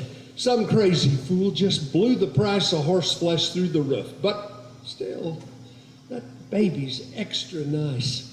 Think I'll try to ease back in. Just bump him one more time. I still might get him stole. I won't bid more than twice. 25, and now the 3 and 3 and 3 and 3 and 35 to you, but heck, who's keeping score? 35 and bid the 4. Don't weaken now, old partner. Let's just help the lady. Oh, great. We got a woman using money for a brain. Or rather, shutting down her brain to use her heart. Well, since I'm the pro at this, the lady needs to learn to tell strategery and sentiment apart. 37.50. Well, I wish I'd thought of that. Now, thank you, ma'am, for 42 but a half. 2 but a half and 2 and 45 and 7.50, sir. You started this. Bid 5 just for the laugh. Who the heck she thinks she is?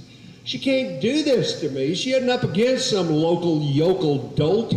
I'll pay with marbles, rocks, or string. I'll call the bank on Monday, but I swear that woman can't afford my colt. I got the 1 and 52 and 3 and 4 and 5 and 56 and 57, 8 and 9. Now you're betting honest money. Back in honest judgment, it's the winners lay their hearts out on the line. We're at 6 and pulling teeth. Your gold crown's worth 100, so I'll take it. Back to you, ma'am, 61. The lady'd pay a whole lot more, but can't without your help. So, mister, bid the 2 and keep her on the run. One more time at 63, and thank you. 64, it's bitter fold, 'cause, partner, she just called your bluff. Tell you what, your credit's good. I'll loan that extra 100, just my way of saying thanks for hanging tough.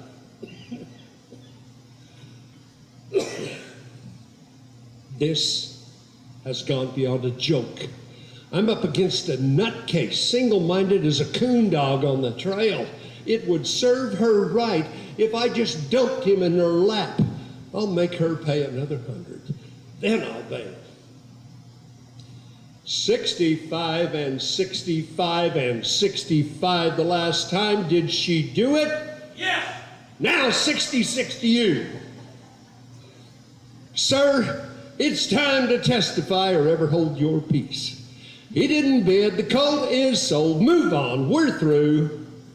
I guess I got her goat. I dropped him like a rock, and more importantly, I made her pay a ton. Whoa. She made me chicken out. And now that crazy woman's got more than my colt. She stole my pride. She won. I lost him. Lost my only chance to own an honest Hancock. What a waste of horse flesh. But he got away. May as well just head on home, my tail between my legs. At least I won't have to explain to Jean. But hey, that's her. She's here, my darling wife. She caught me at this auction. But she isn't mad. She skipped right up and said, "Oh, good, you're here. I bought a horse. Some fool tried to outbid me, but I won. He's mine. He's done and Hancock bred."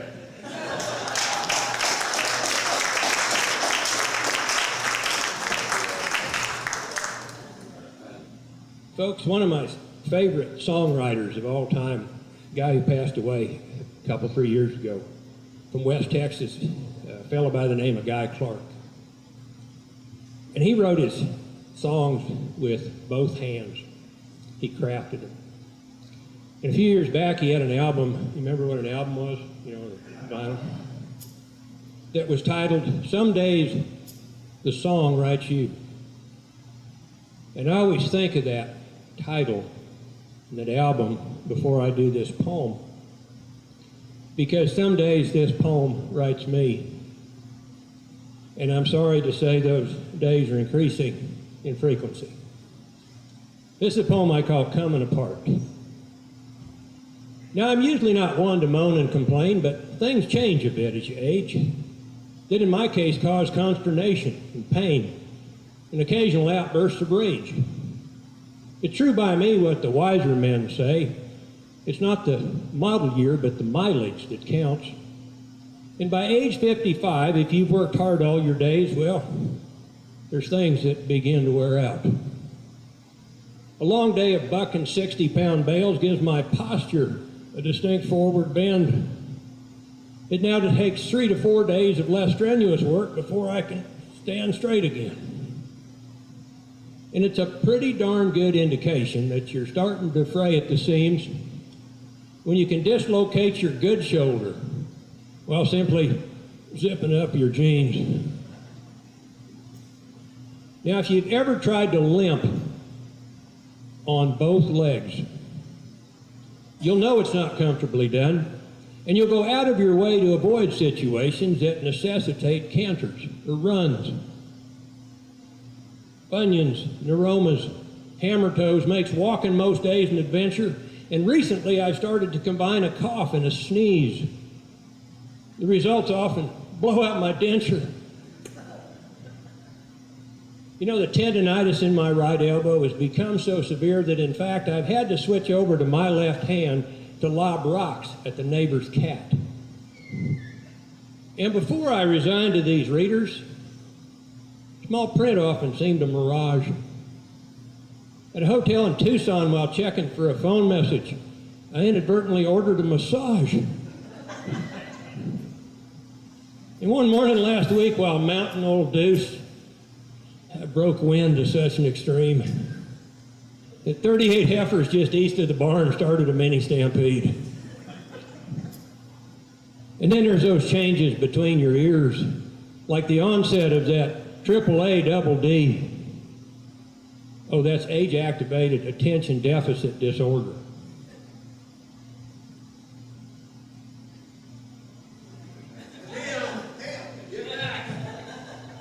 Now, where was I? Let's see. You know, my doc gave me a free sample of Viagra. The other night I thought, well, what the heck? But that little blue pill got stuck in my throat. The only thing got stiff was my neck. Why is it that as we age a bit, we're more willing to note ails we've got? Like it's some sort of twisted competition where the winner's the one who's the worst off. But I reckon I got no right to complain. I know things could always be worse. Instead of a cowboy limping on down the trail, well, I could have been born as a horse.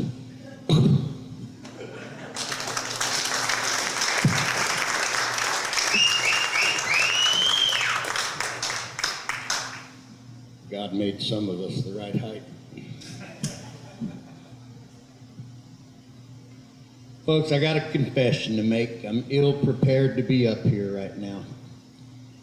I was going to bow out gracefully, but my scripture this morning, I forget which one it was, it basically said, no matter what, don't give up. So I was up until midnight working on a poem last night, and I just decided I can't do it because I'm not going to mangle my own work. I'm going to try to mangle somebody else's. So I'm going to take a turn out this morning, and I'm going to do a poem written by a man that was a big inspiration to me. I think he was a big inspiration to a lot of folks. And make this in memory of Mr. Trey Allen.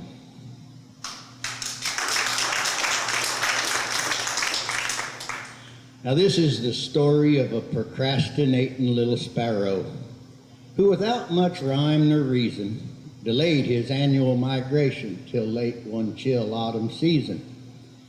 Now this procrastination cost him dearly, however, for en route to his warm southern clime, he ran into bad luck and worse weather. He knew he'd never make it in time. Now this thought weighed heavy on this little bird's mind as he flew into an early blue norther. And with ice on his beak and the tips of his wings, he gave up. He couldn't fly any further.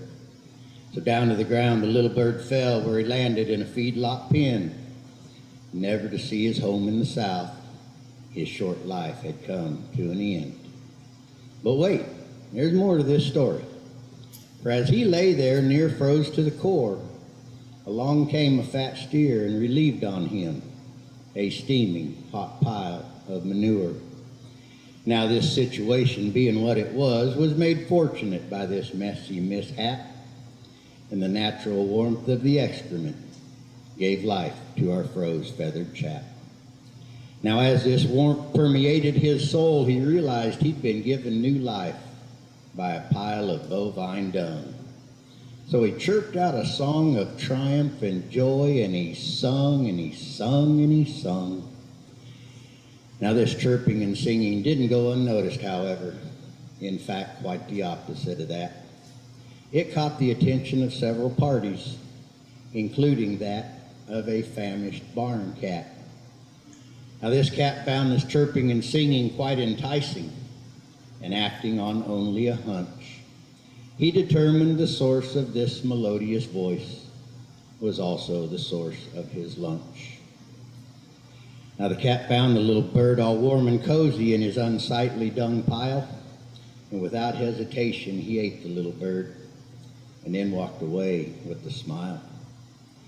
Now this story has several lessons to teach us, not the least of which would be, just because someone craps on you, that don't mean they're your enemy.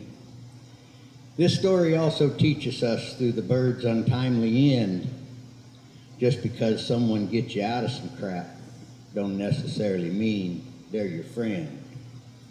But the most important lesson of all, it matters not in what you abide, be it a mansion or some crappy old hut.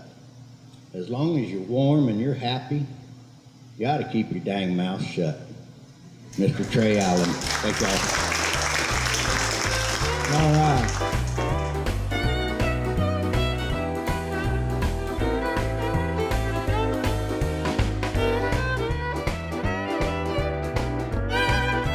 Okay, first contestant from Elsinore, Utah, Silver Buckle Reciter Series, C.R. Wood.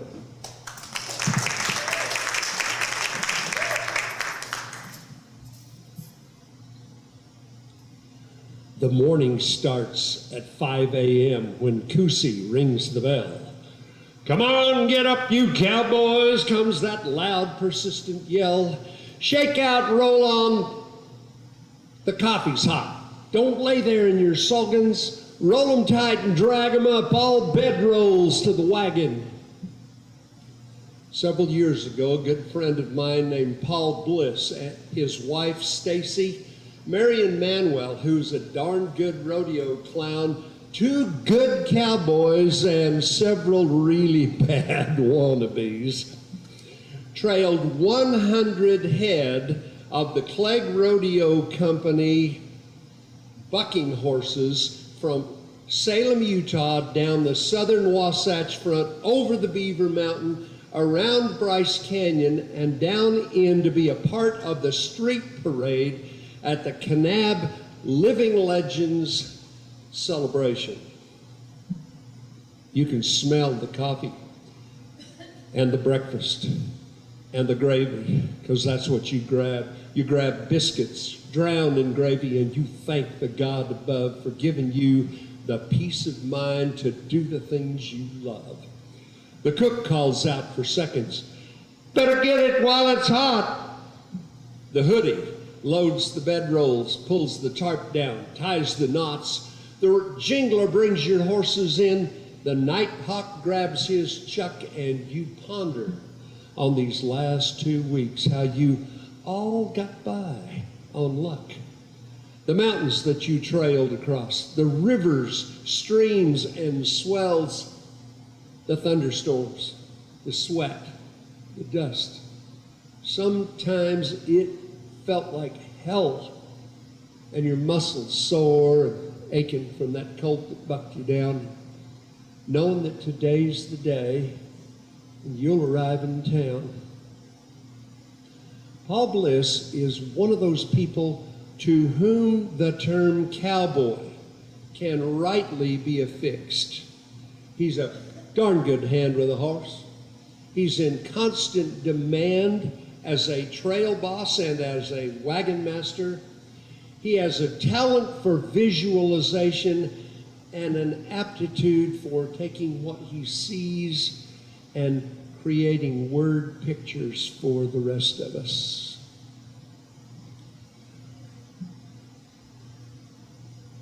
The team is almost harnessed.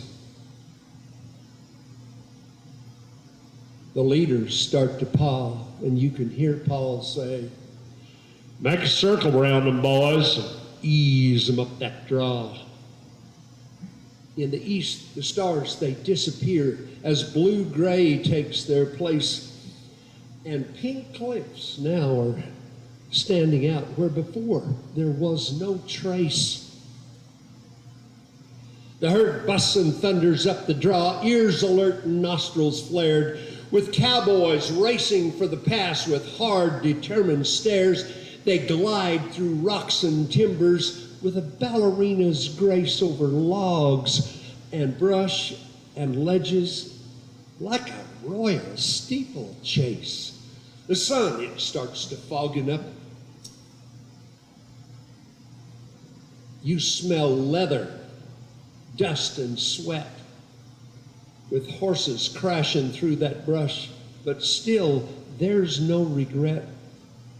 With manes and tails a-flying, spurs a-jingling out of tune, it's an illusion watching horse and man race toward the fading moon, down through the pines and cedars where the scrub oak slaps your shaps. You memorize this picture, boys, 'cause time has seemed to lapse.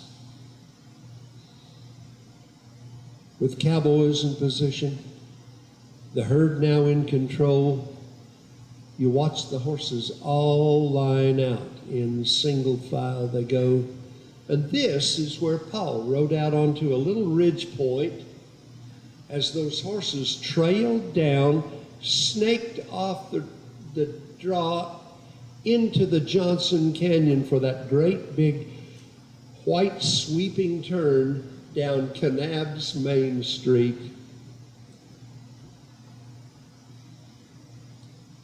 It's an illusion that can't be controlled by anybody's notion. Because, partner, it's a vision. Cowboy poetry in motion.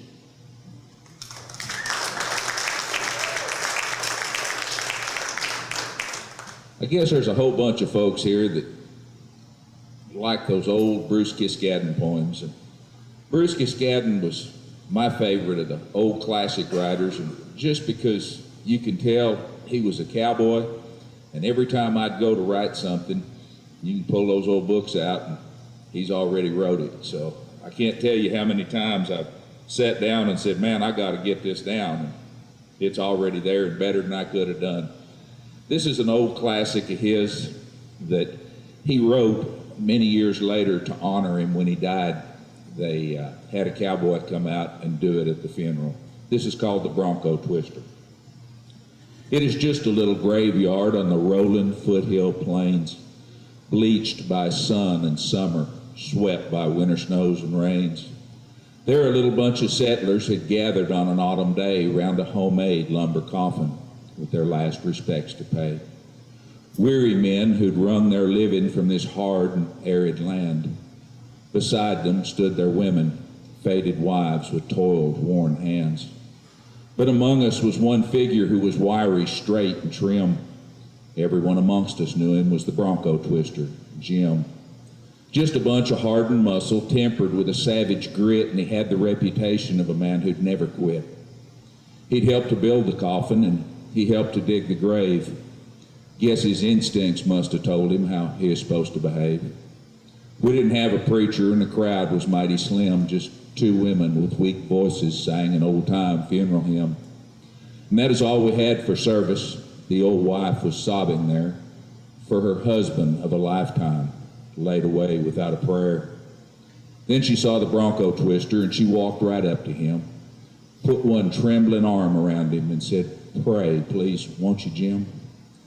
Well, we saw his figure straighten and the look of quick surprise shoot across his swarthy features and his hard daredevil eyes. He could handle any bronco, and he never dodged a fight. It's the first time anybody had ever seen his face turn white.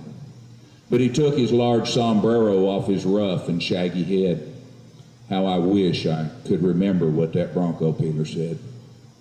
No, he wasn't educated. On the range his youth was spent, but the maker of creation knew exactly what he meant. He looked over towards the mountains where the drifting shadows play. Silence must have reigned in heaven when they heard the way Jim prayed.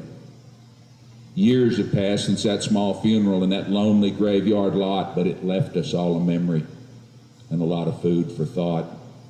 As we gathered around that coffin and some freshly broken sod with a reckless bronco breaker talking heart to heart with God. When the prayer had finally ended and the grave had all been filled, on his rough, half-broken pony he rode off towards the hills, and we just stood there and let him. We watched him right away. For no words could ever thank him. There was nothing we could say.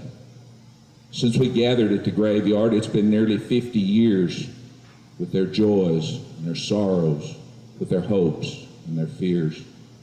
But I hope when I'm finished and they lay me with the dead, some cowboy says a prayer above me, like that bronco peeler said.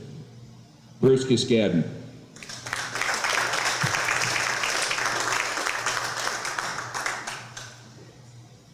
I've got two favorite Bruce Kiskadden poems, and Dennis just did one of them that I was looking to do, but I'll switch up and do another one. You know, I couldn't decide. I'm at the point, as you might guess in that last poem, where I have second thoughts at least 3 times a day.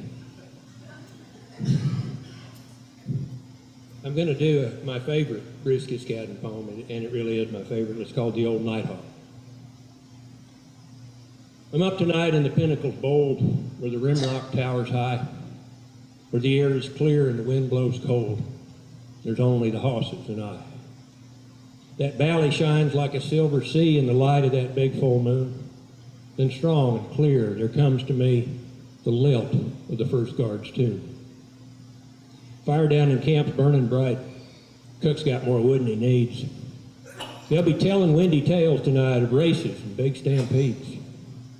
I'm getting too old for that line of talk of the desperados they've knowed, their wonderful methods of handling stock, and the fellas they've seen get throwed.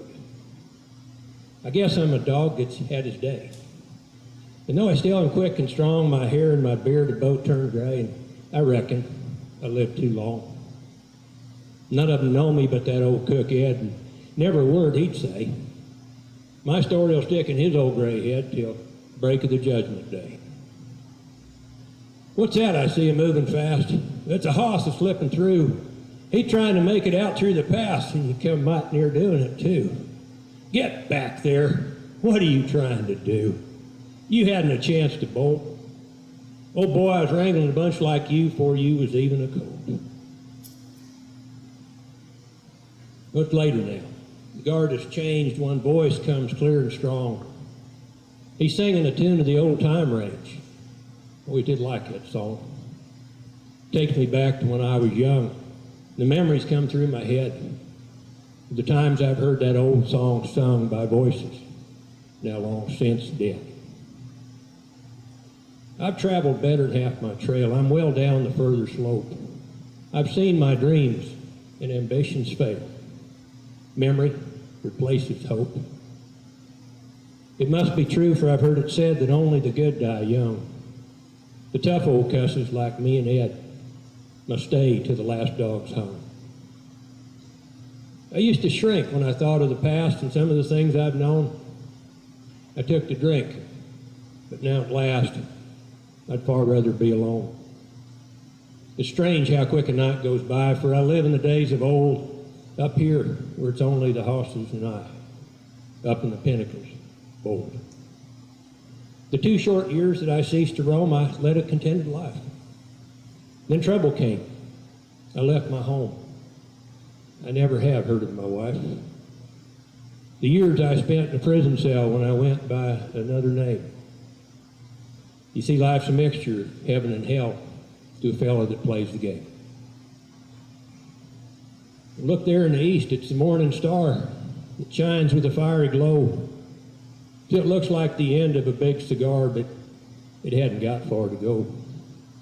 Just like those people that make a splash, they don't stand much of a run. They come busting in with a swoop and a dash after most of the work's been done. Well, I can see that east is turning gray. I'll gather the hosses soon. Then faint from the valley far away comes the drone of the last guard's tune. You know, it seems life is like the night herd songs. As the long years come and go, you start with a swing that's free and strong. You finish up tired and slow. Well, I reckon the hosses all are here. I can see that T-bar blue. And that buckskin hoss with the one split ear. Yeah, I got them all. 92.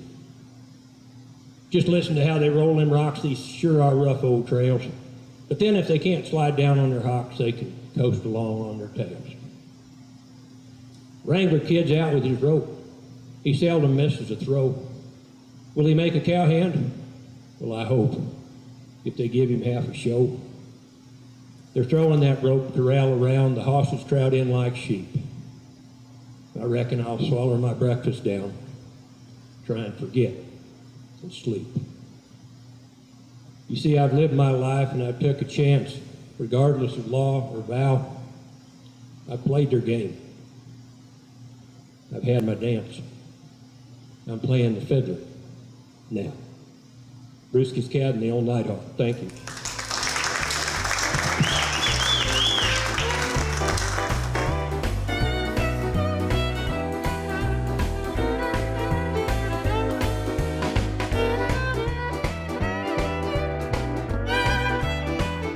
We're good to go upstairs. Here we go. Silver Buckle, reciter humorist from Yellowstone, Utah, C.R. Wood.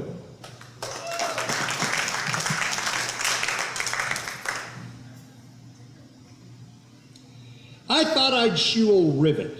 Save myself a wad of dough, because when it comes to shoeing, that's the only way to go. When I told my wife my plans, she got plumb agitated. She said that me and part of Rivet probably were related. But those other doggone shoers, they charge $60 or more. So I'm going to shoe old Rivet because it makes me kind of sore the way they gripe and brag like they're the heroes of the earth, and then they charge you $60. That's more than shoeing's worth. Shoeing up old Rivet might just be a lot of fun. A little cowboy exercise ain't going to hurt me none. It really can't be too hard. I'll just get a shoeing book that shows me how to trim the hoof and all the tools it took. Boy, those tools are sure expensive. But I'll earn the money back. I'll shoe some nags for other folks to pay for all that tack.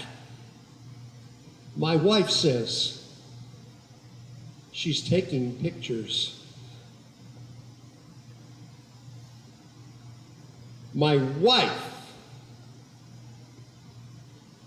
Boy, you talk about a brain break.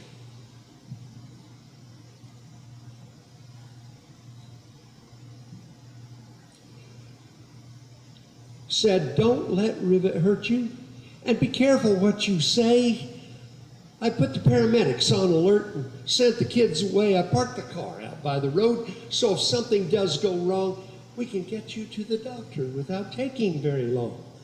I'll take a bunch of pictures of you shoeing Rivet's foot for your obituary and Mr. Ripley's record book. I said, no need to worry, ma'am. You're looking at a man, and I can shoe old Rivet good as anybody can. I picked old Rivet's foot up like the picture showed me do and clamped it there between my knees like real horseshoers do. Next, I got a pick and cleaned out all the dirt and stuff. By then, heck, I was thinking this job can't be all that tough.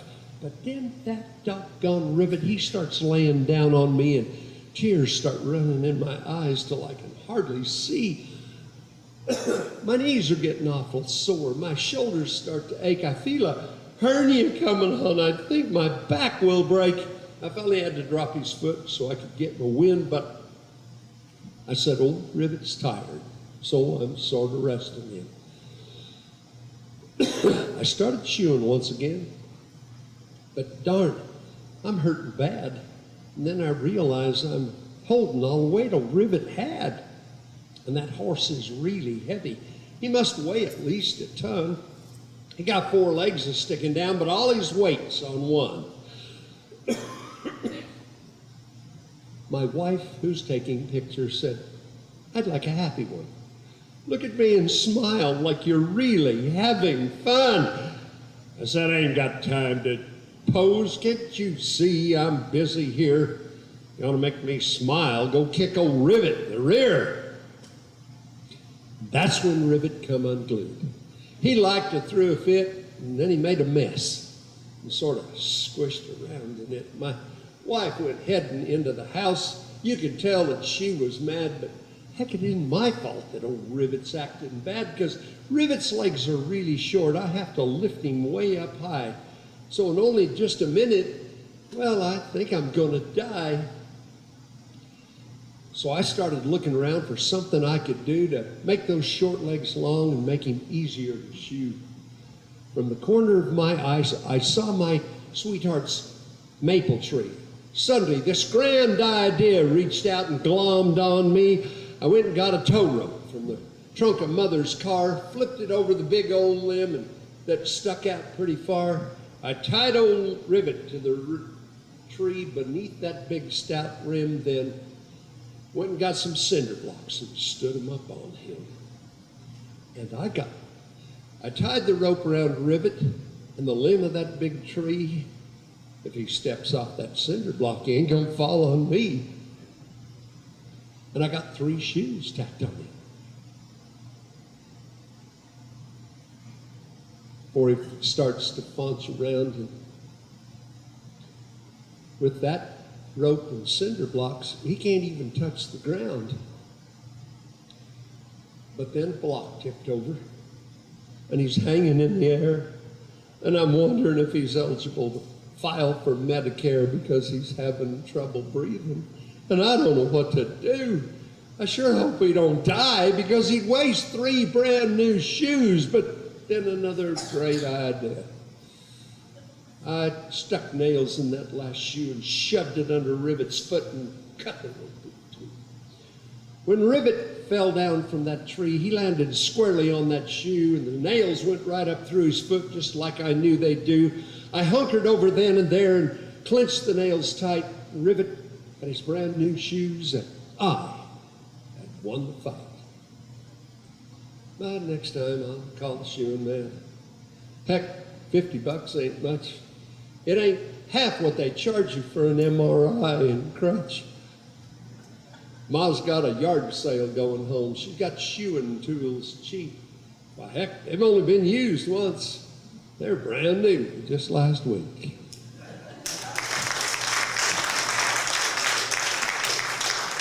Now, the moment we've all been waiting for. Thank you all for being here to support us. Now, the track of the bear that killed Carson's pig, it wasn't so small, but it wasn't so big. But what when this cowboy come riding past, he claimed he'd go get him and go get him fast. The dogs took his trail, the nester gal said. Well, Pa couldn't make you, he's down sick of bed. And we'd be mighty glad if you'd follow them dogs and just shoot that old bear before he gets all our hogs. Well, ma'am, said the cowboy, a gleam in his eye, to please a fair maid, there ain't much I won't try. For I'm Bill McGinnis, a buckaroo witch, kills panthers bare-handed and bears with a switch. And if that pig killer ain't handy to shoot, well, I'll grab me a tail holt and pop off his snoot. So all spizzered up by the nester gal's smile, Bill rode up the canyon not more than a mile, and there found the nester's 2 dogs a-bellerin' brave, obeying that bear in a little old cave. Now to get to this opening up there in the rocks, Bill had to shuck boots and climb in his socks. And that ledge was plumb narrow, and that cave mouth was small, and Bill stooped to peek in and saw nothing at all. For this here hunter of bears with a switch, all inside the cavern was darker than pitch. And the nester's 2 mongrels kept raising a den around the cave's mouth, but they wouldn't go in. And old Bill, he tried to sick 'em. Them dogs was wise. They wouldn't go in, and the look in their eyes was pert near reproachful up there on the shelf, as much as to say, why don't you try it yourself? Now we hold up your bear, and it's all we can do, and if you want him unhold, cowboy, well, that's up to you. Old Bill knowed by the smell he's in there all right, and he struck him a match and peered in by its light, and 2 beady red eyes in the glow was reflected. Then something happened Bill hadn't expected. A sweet maiden's voice drifted up from the creek. Could you poke out the bear if I hand you a stick? Seems the nester's fair daughter had followed the view of bear getting switched by her bold buckaroo. Now the sight of this maiden sure give Bill a sweat. Recalling some bragging he'd like to forget. But you take a cowboy and what he won't try to dazzle a damsel's admiring blue eye. Well, I'll crawl in and get him. And Bill's voice was plumb bold, in spite of the blood in his veins running cold. And I'll grab me a tail holt and show you the art of whoop snapping bears till they plumb fly apart. But when he stooped down with his hand on his gun, 'twas brewing his own self that started the fun. With a growl and a squall and a big whoosh of wind, he come out of there like a cat being skinned. And that bear give a beller and Bill's gun give a boom, and they both give a lurch and the dogs give 'em room. Now Bill wrestled that bear and the bear wrestled him, and old Bill reached for that tail holt and they fell off the rim. Now, who was on top as they rolled down the hill? Well, sometimes it was the bear, and sometimes it was Bill. And just when poor Bill thought his last blood was shed, that gal grabbed his pistol and shot that bear dead. Old Bill lived to get married, a right happy hitch. His wife, she don't let him hunt bears with the switch. Now, this story's moral, if moral you crave, point straight at you hombres what talk up too brave. For it's a plenty good rule, Mr. Big Bragging Male, when wrestling bears, never reach for his tail. Now reasons for this are both mighty and many, but it's mostly because he ain't got hardly any. Bruinwood, S. Omar Barker.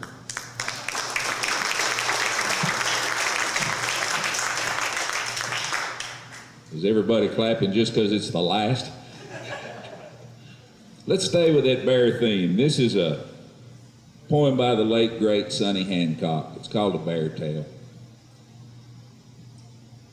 We was up in Black Hills Cowboy Camp working for the old Z Cross.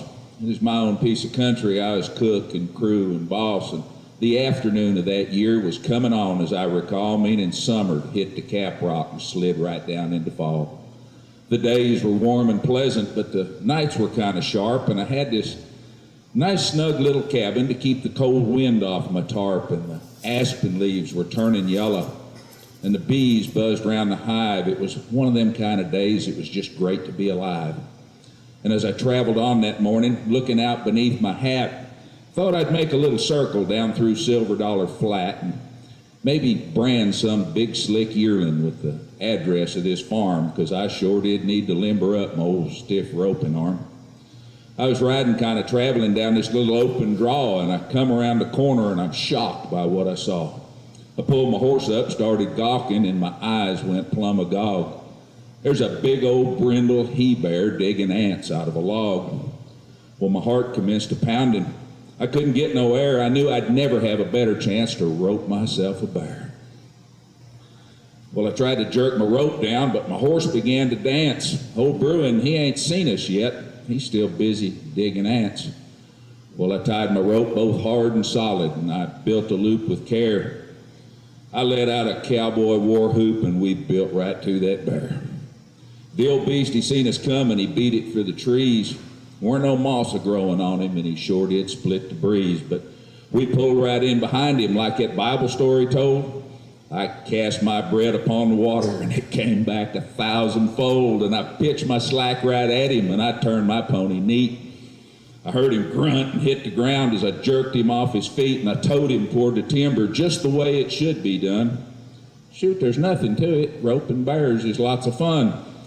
But in the timber, I got busy dodging limbs and brush and such, and I ain't had time to check up on my cargo very much. I thought I'd start by teaching him to lead. At least that's what I hope. I look back and hear that bear come just like that right up my rope. Well, things sure started looking different. I tells him, okay, Bruin, I'll start paying more attention to that little job I'm doing. I'll just zig and zag and circle, and you just follow me, because I'm about to smash you on a big old jack pine tree.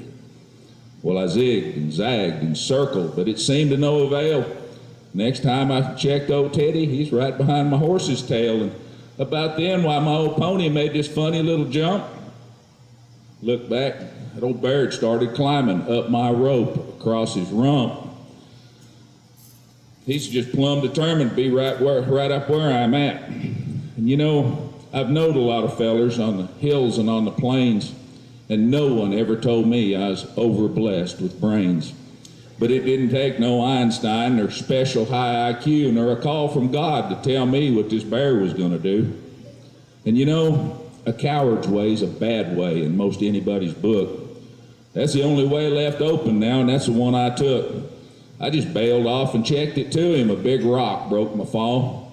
Old boy said, "It looks to me like you just bought it all," and they went crashing through the timber. And I realized, of course, that I'd just lost a darn good saddle, and the company lost a horse. And how's a feller supposed to tell it when the boss is standing there? You just took a plumb good horse and saddle and give them to a bear? Well, these thoughts and lots more like them was running through my mind as I went limping down that cow trail trying to leave that wreck behind. But my clothes was kind of tattered, and I'd lost some chunks of hide, but my body wasn't hurting near as much as was my pride. And I heard a noise behind me, and the sound began to swell back the way that I'd just come from, and I wondered, what the hell? I see my horse a-coming, stepping lively down the slope. That old bear's up in my saddle, got a loop built, swinging my rope. Sonny Hancock.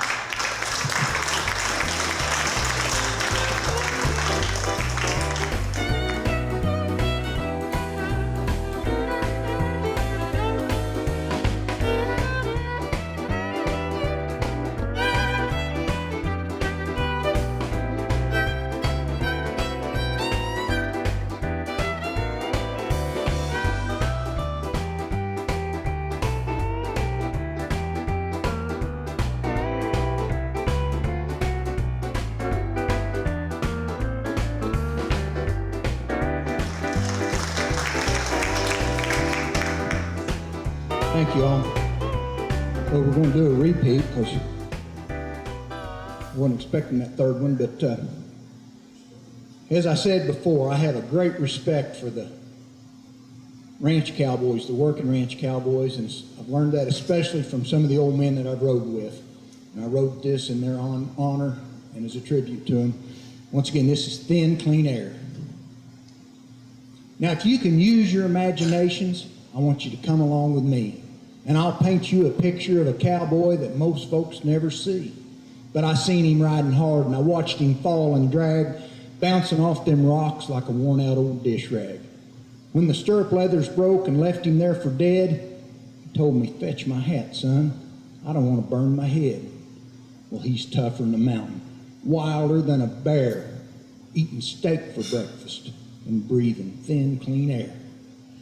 Now, he lives all by himself out at the winter camp, a-chopping firewood for the stove and burning coal oil in his lamp. He packs salt out for the cows he's loving every day. He loads a Henry rifle to keep the wolves away. Now, he didn't care too much for school. He quit to live this life. But he ain't nobody's fool while he's sharp as a Moormaker knife. He don't know about this global warming. Snow still blows through the cracks. Baby calves freeze to death. Now that's the straight-up truth and the facts. His hat and blucher boots are tattered. He had them both handmade, but he's worn them 20 years now, so they's worth every dime he paid.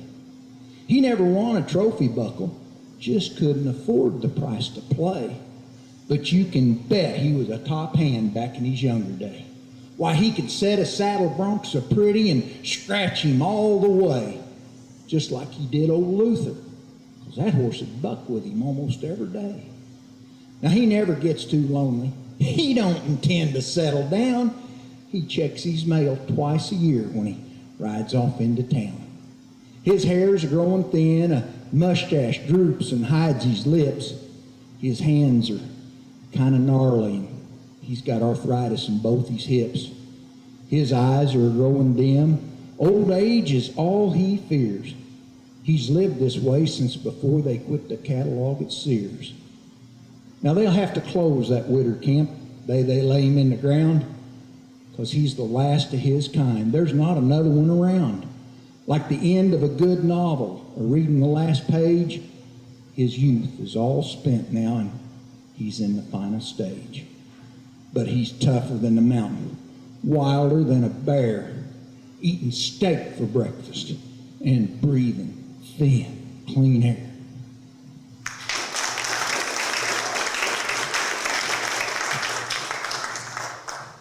Well, folks, a while back, I was coming home from work and come over a hill down the rise towards the draw and spotted one of my old neighbors standing next to a red side-by-side at a pasture entrance, just kind of looking off to the west.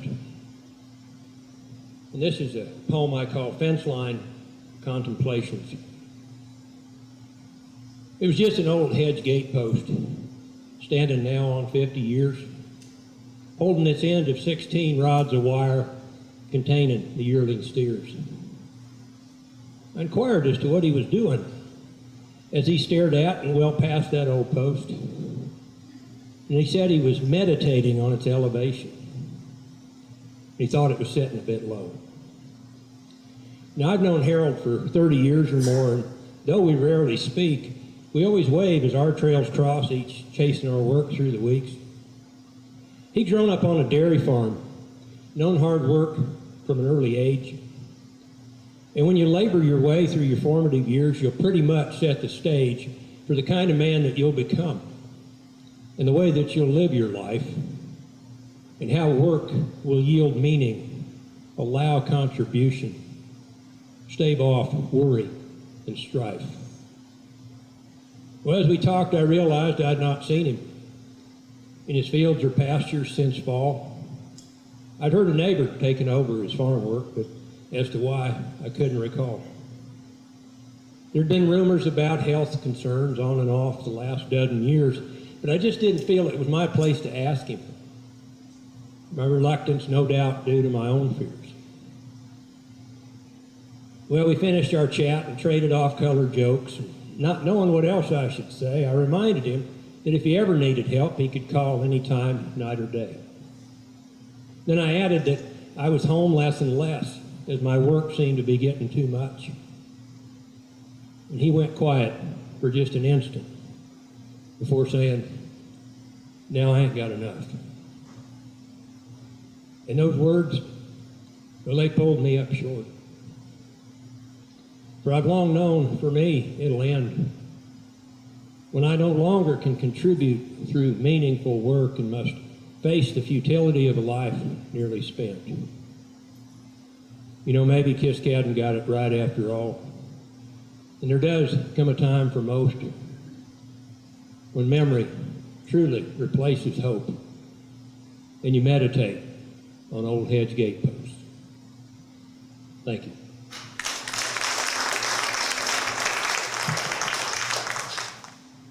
Came up with this poem a few years back. My grandma lives out in the Flint Hills of Kansas, and her and her friends were talking, and they decided that I need to write a poem about this object.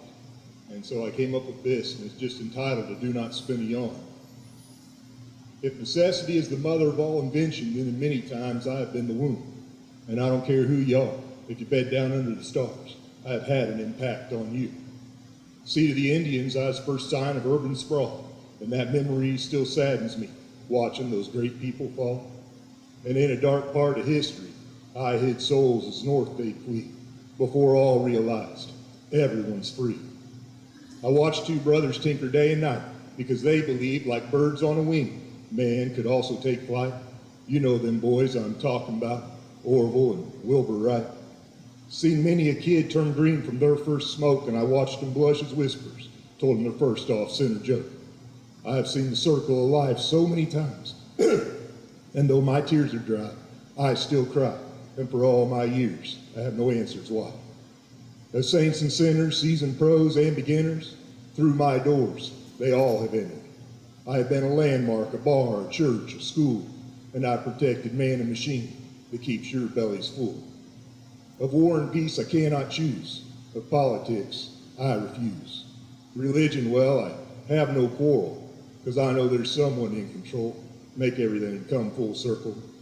Of stick and stone and brick and steel, of all materials I have been built, I am in 1,000 paintings, and my likeness stitched on quilts. I am in the best of books, from the Bible to Charlotte's Web, and I'm a smiling childhood memory dancing around in your head. I am in the Appalachians, or a clearing in the Rockies, surrounded by plowed fields at the edge of windswept prairies. I'm hidden just beyond them hills in a blue bonnet-covered draw, and if I could speak for the things I've seen, you would stand in awe. But the greatest of my moments, a couple thousand years ago, I gave shelter to that young mother. Again, a story. You know the one I'm speaking of, the greatest story ever told.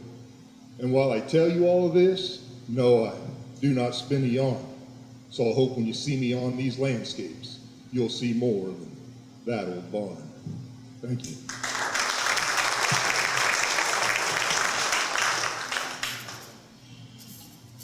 Well, you know, as you go through life, things you come in contact with make an impression on you. In the cowboy circle, a lot of us call that leaving tracks on you.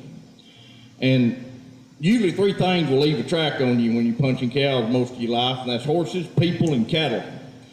And they'll do a real track or they'll do a proverbial track, either one. I've had both done to me by all 3. This poem is called Tracks. West Texas dust, it'll sure stick with you on a hot July morning. Yearling filly gonna teach her to lead. She gave me all the warning.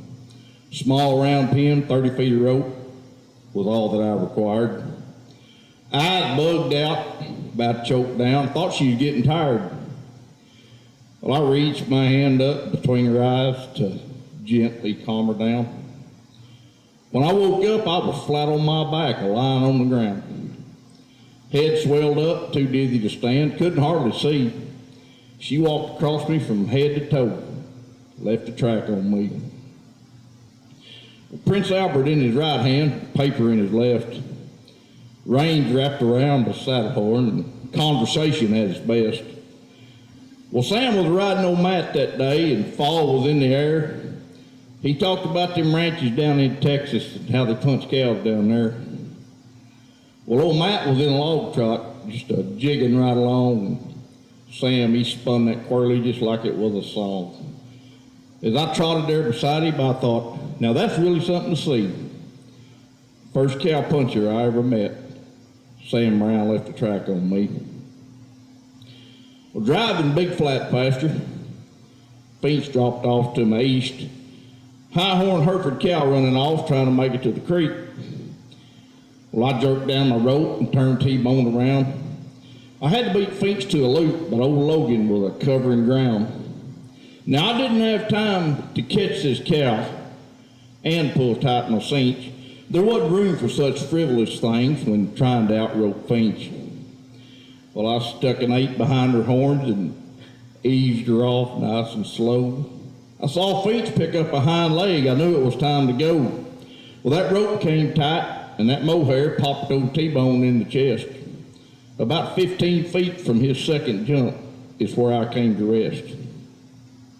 Well, I got up, good as new, happy to be out of the wreck. I knew Kenneth had a hind leg caught and would keep that winch in check. Well, I turned around and all I seen was Hereford cow and snot. I can't tell you what went through my mind. There wasn't time for a lot. Well, she stuck a great big shiny horn under each armpit and carried me out to the end of my rope, and that's where I lit. I looked up at Finch. What happened? I seen you had her caught. He looked around, grinned real big, said, well, I guess not. Well, that story's just as clear right now, and it's really plain to see that Kenneth Finch, T-bone, and a Bell Ranch cow all left a track on me. Thank you.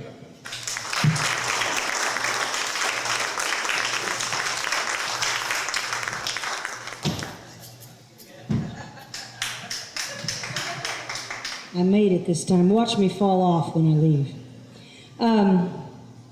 I don't mind extreme weather. I just like it in the order in which it's supposed to be throughout the year. Like snow in the winter, heat in the summer, and like it's supposed to be. When it becomes out of order, then I kind of get a little wacky. And there's one thing about Kansas, I always keep coming back, and like Dorothy says, there's no place like home.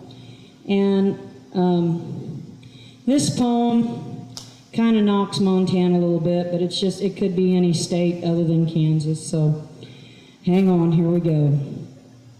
Put a rope around him, the boss man said. The second I did, I figured I'd be dead. The steer was fighting mad, and I had nowhere to go. The boss said, just rope him and keep riding, and don't be so darn slow. I put a rope around him and took off at a run, and just like the boss said, the steer followed me into the setting sun.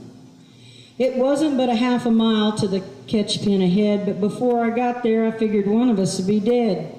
Me from inexperience, or the steer because he was sick, or my horse, who knows, I didn't know which. The boss followed close behind, with the dogs on our heels. We rode up and down at least a half a dozen little hills. To my surprise, we made it.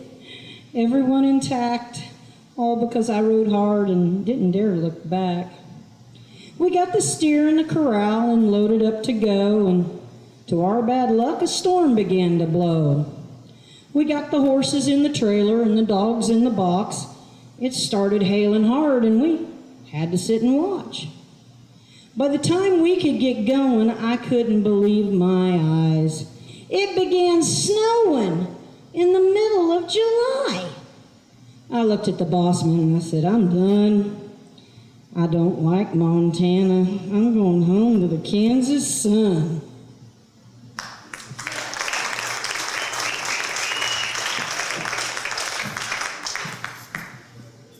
Jeff. I live on the Lazy T Ranch near Manhattan, Kansas, just east of here. That place was homesteaded in 1855, and my folks came there in 1968, and now my kids are the third generation on that place.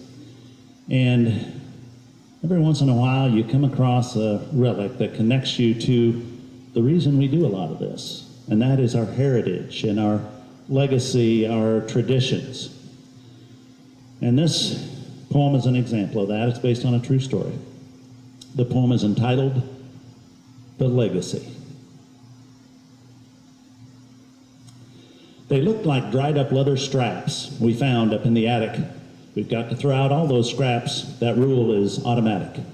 I went to throw those scraps away, to toss them out of hand. But something made me pause that day, unlike what I had planned. I opened up those leather straps. It hit me like a blow. These were my grandfather's old chaps from many years ago. They were unlike my modern chaps of supple cowhide leather, whose contour of my bowleg wraps unmarked by time and leather. These chaps were brittle, cracked and dry. The belt no longer fit. One buckle's missing, one's awry. The stitching stretched and split. But when I touched those chaps of old, a chill went down my spine. They spoke of ancient cowboys bold, their heritage, now mine. The leather spoke to me somehow of cattle driving days, of drovers moving horse and cow and gathering the strays, of endless hours on a horse, of roping in a rush, of following the longhorn's course all headlong through the brush. I catch the scent of branding fires, of stampede's frantic pace. In images my mind acquires, I see my grandpa's face. Those chaps would bring him safely through the hazards of this land and past his time as buckaroo into my very hand. No way those chaps should just be tossed like trash of yesteryear. Their heritage must not be lost, but rather valued here. So I will save my grandpa's chaps, a treasure now to me. They'll serve my children too, perhaps, a cowboy legacy.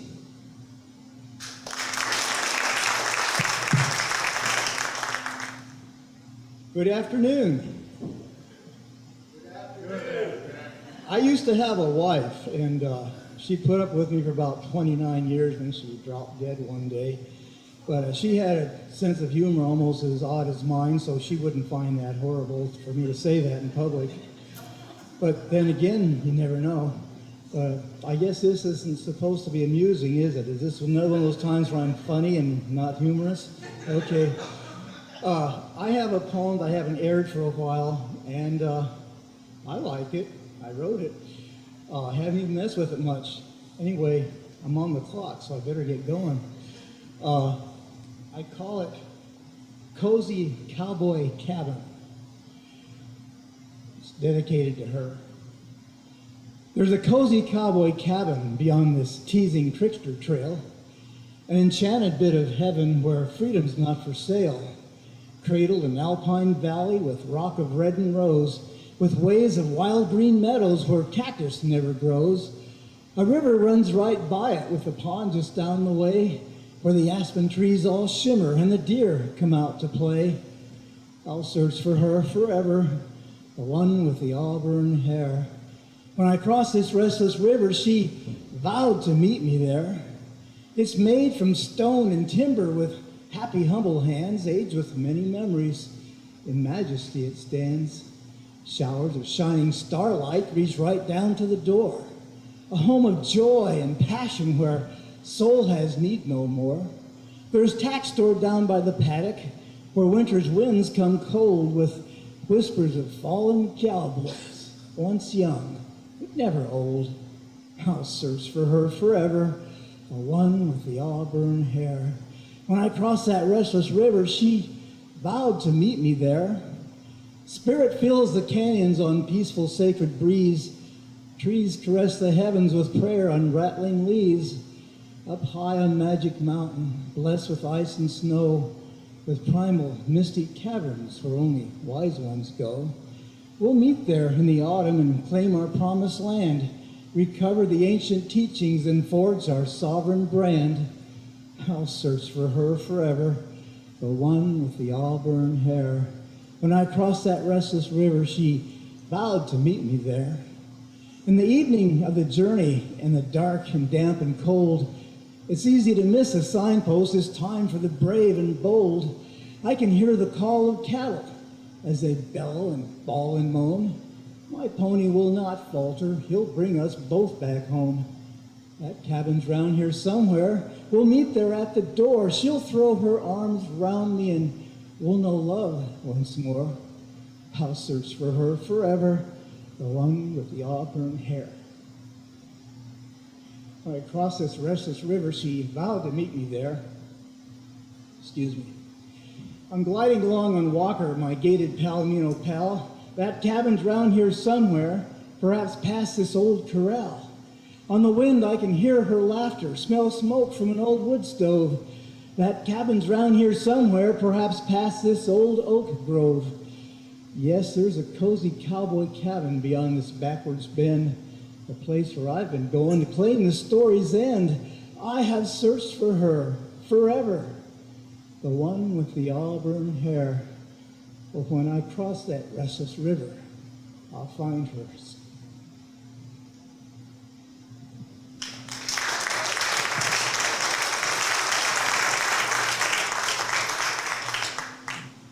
The Legend of the Stagecoach Blacks. The stage to Feather River left at 7:12 that morning with the lady from Chicago in the front seat looking back. The driver picked his ribbons up, laced them through his fingers, checked the greener in its scabbard, then he whistled up the blacks. Smokey was their leader in that out front offside collar. Tough old Snake, his outlaw pard, was mean to handle on the ground. Jack and Rowdy ran its swing. Old Meg's twins were the wheelers. All in all, perhaps the toughest six-up stagecoach hitch around. A brand new life was growing in that woman from Chicago. It was getting on toward Christmas.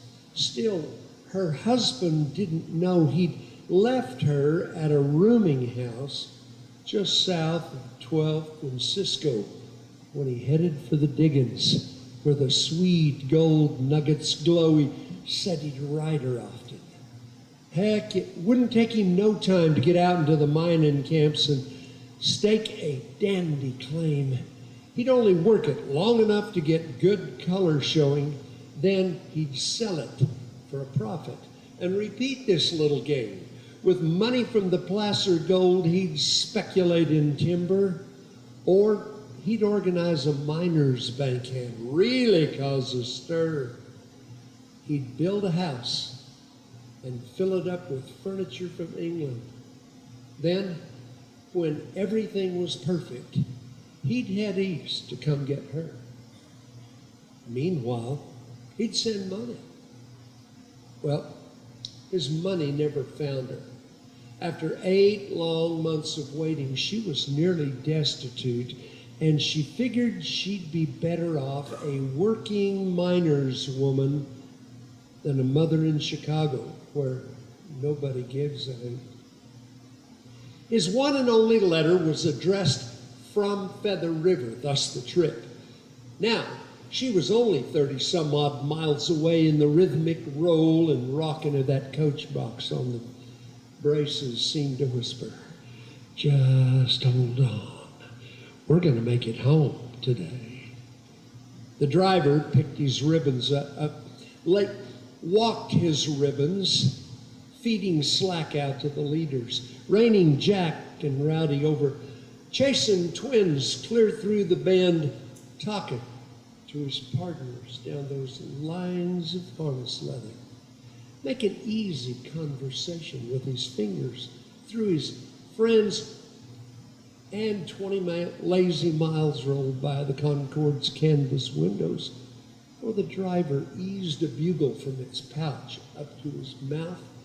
This was always spooky because old Snake was bound to booger, but the music warned the hostler at the Rock Ranch station house, where he'd had the relays harnessed up and standing ready for that trip up through the canyon to the pass at Eagle's Beak, then down the Feather River Gorge along the rat-tailed dugway to the camp there on the gravel bar that straddled Feather Creek. The booger came and went. The old man chased him through the creek bed smooth as new-churned creamery butter or a freshly ironed blouse.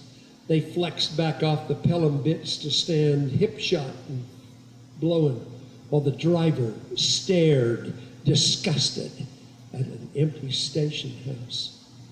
He wrapped his lines around the brake, then eased down off the high box with a greener in his hand and tension flexing in his jaw. The barn was also empty, which meant 3 full relay hitches. 18 horses, all were missing, with a hostler and squaw. The thought of turning back could never clutter up his thinking.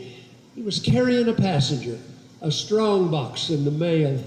He brought a water dipper to that woman from Chicago. Then he set about to get his coach and teams back on the trail. A leaden sky obscured the sun. The wind began to whistle as they eased across the saddle in the evening's fading light. It slammed into that stagecoach, shooting wicked frozen bullets, trapping everything around them in a tune of swirling white for 7 tortured hours, while the six-up dragged that Concorde through the snowdrifts to the gravel bar and finally into camp. The Winfield short line stagecoach blacks, now ghostly apparitions, halted finally, drawn and quivering in the livery stable's lamps. The driver's lines lay laced between his lifeless, frozen fingers. He had died there on the coach box in his shirt sleeves, nothing more. But the lady from Chicago and her daughter both survived that hellish nightmare in the bearskin coat the driver usually wore.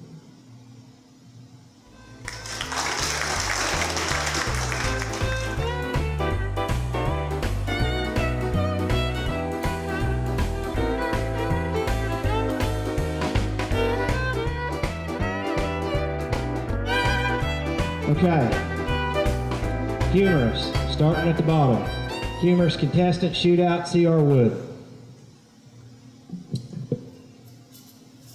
Retro wheel deal, what do you bid and how do you feel? Shake that ice, get on board and what do you bid, boys?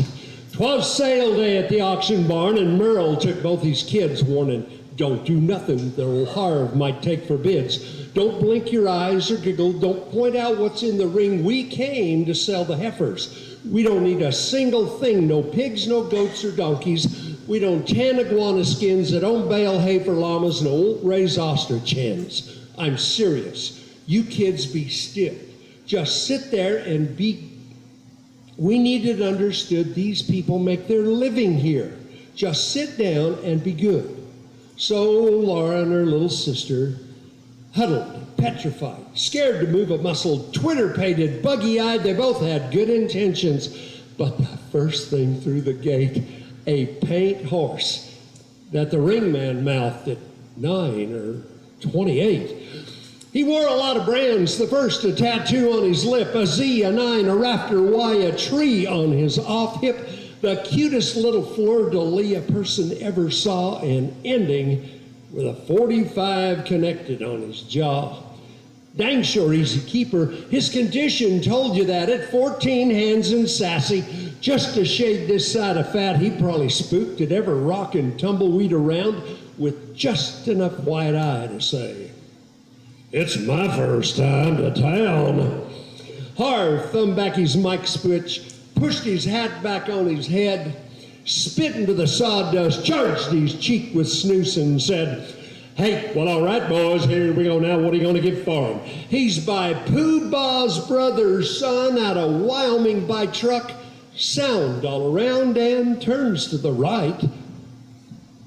You've seen a tail wag a pup? Well, that's how these two looked.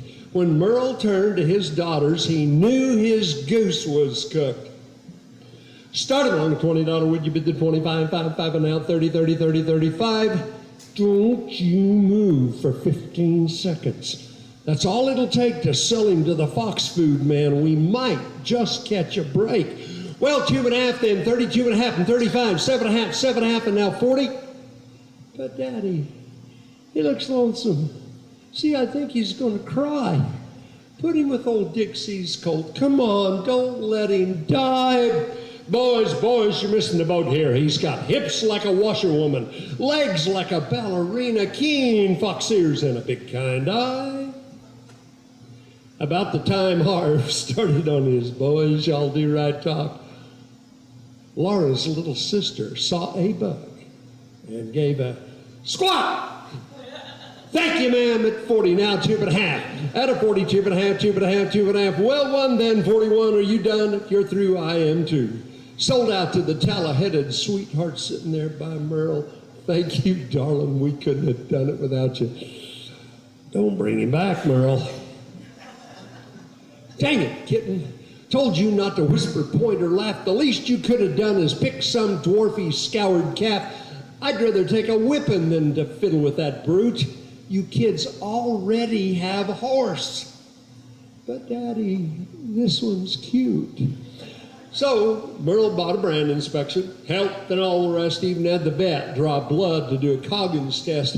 It happened that the farrier was shoeing at the sale, so Paint got brand new cocks and all the birds pulled from his tail. Merle complained in decibels approaching jet exhaust to anyone who'd listen about the time, the work, and cost. They realized they'd stumbled over Harvey's auction cab, so both girls huddled quiet in the corner of the cab, but something happened headed home. Merle couldn't quite explain.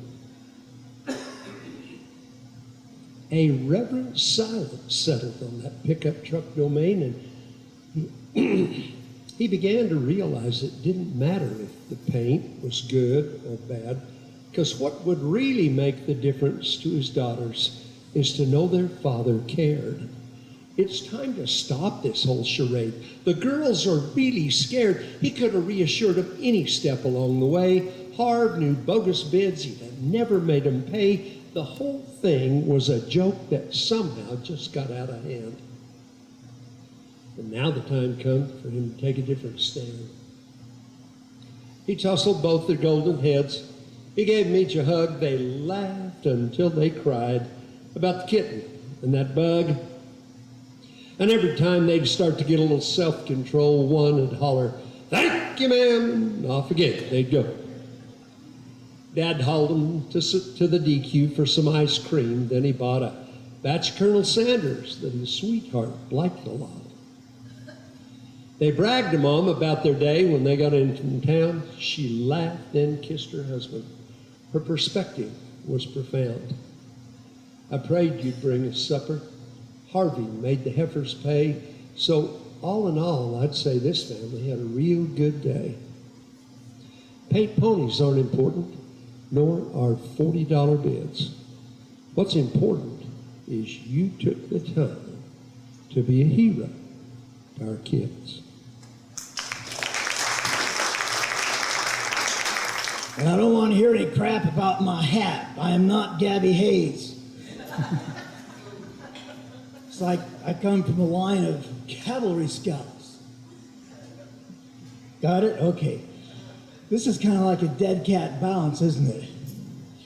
I'm going to do a poem that's never been done in a setting like this before.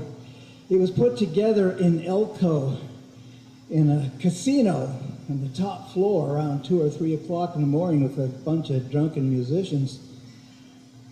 Of course, it's a true story. I have total, complete, absolute permission to use this poem that includes this lady who's in it. And if you enjoy being offended, this might be your poem because you'll have a good time. I call it Gal from Old LaSalle. Well, there was a widow woman up in Old LaSalle. All the cowboys will tell you she was quite a gal.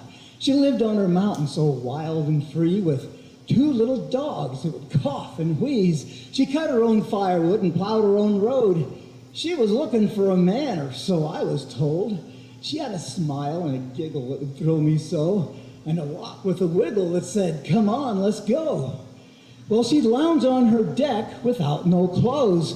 Even in the winter when the cold wind blows, she'd strut through the desert without a stitch. Said she used a big massager because she had a sore hip. Well, she kissed me and held me and took me inside. Now, she didn't have a horse, but Lord, she loved to ride.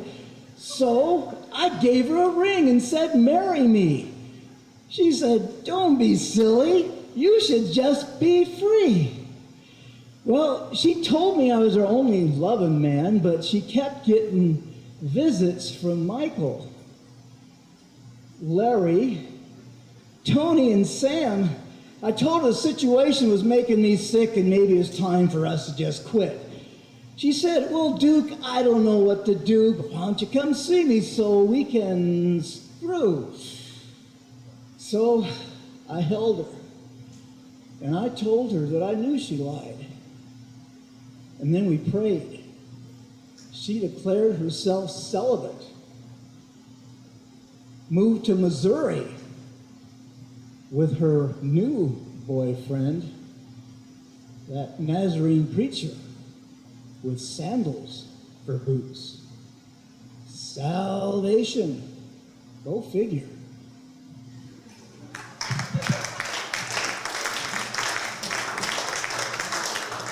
Thank you, Jeff. So, folks, a cowboy in many ways is blessed. And I enjoy being outside with my horses and cattle and kids. So I want you to paint this picture in your mind. Imagine it's one of those beautiful, beautiful days. The wind is blowing nice and easy. The cattle are moving slow and right. I'm on a good horse. Everything is going well. Until there in the open gateway where we're trying to move the cattle appears Rambo the runt blue heeler puppy, who for some infernal reason chooses that time and place to make his stand. And as the dog goes ballistic, the cows scatter to the 4 winds. Do you have the mental picture? All right. The problem here is the dog that stands in the gate. And one such incident inspired the following poem. It's called Why there. When we're moving cattle, every time it will seem, there's something that happens that just makes me steam. We'll be horseback, moving the cows to new grass toward the open gateway through which they should pass. The cows are going the way that they should. They're all in a bunch and everything's good. But then intervenes a stroke of ill fate. I speak of the dog that stands in the gate. We have several stock dogs here at the home place. The way they herd cattle put a smile on my face. With their master's direction, they gather the herd and then bring them by with a nod or a word.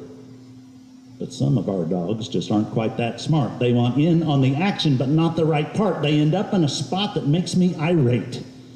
I speak of the dog that stands in the gate. Is it contrariness or a brain that is slow that makes him stand there where the cows are to go? It's that spot we're trying to drive the cows through, and the dog runs him off with his hullabaloo. It's something I can't stand to contemplate. The sight of the dog that stands in the gate. Now let's give this case a flip-flop. If we want the dog to make the cows stop, if we want the dog to stop him somewhere, the dog's somewhere else like he hasn't a care. But when we go driving the cattle in through, the dog comes a-running where we don't want him to. It's something I can't stand to contemplate, the sight of the dog that stands in the gate. I've threatened to shoot it. But that'll never do, because the kids like the dog and I like him too. And don't get me wrong, I like every hound on a ranch. They're handy to have around.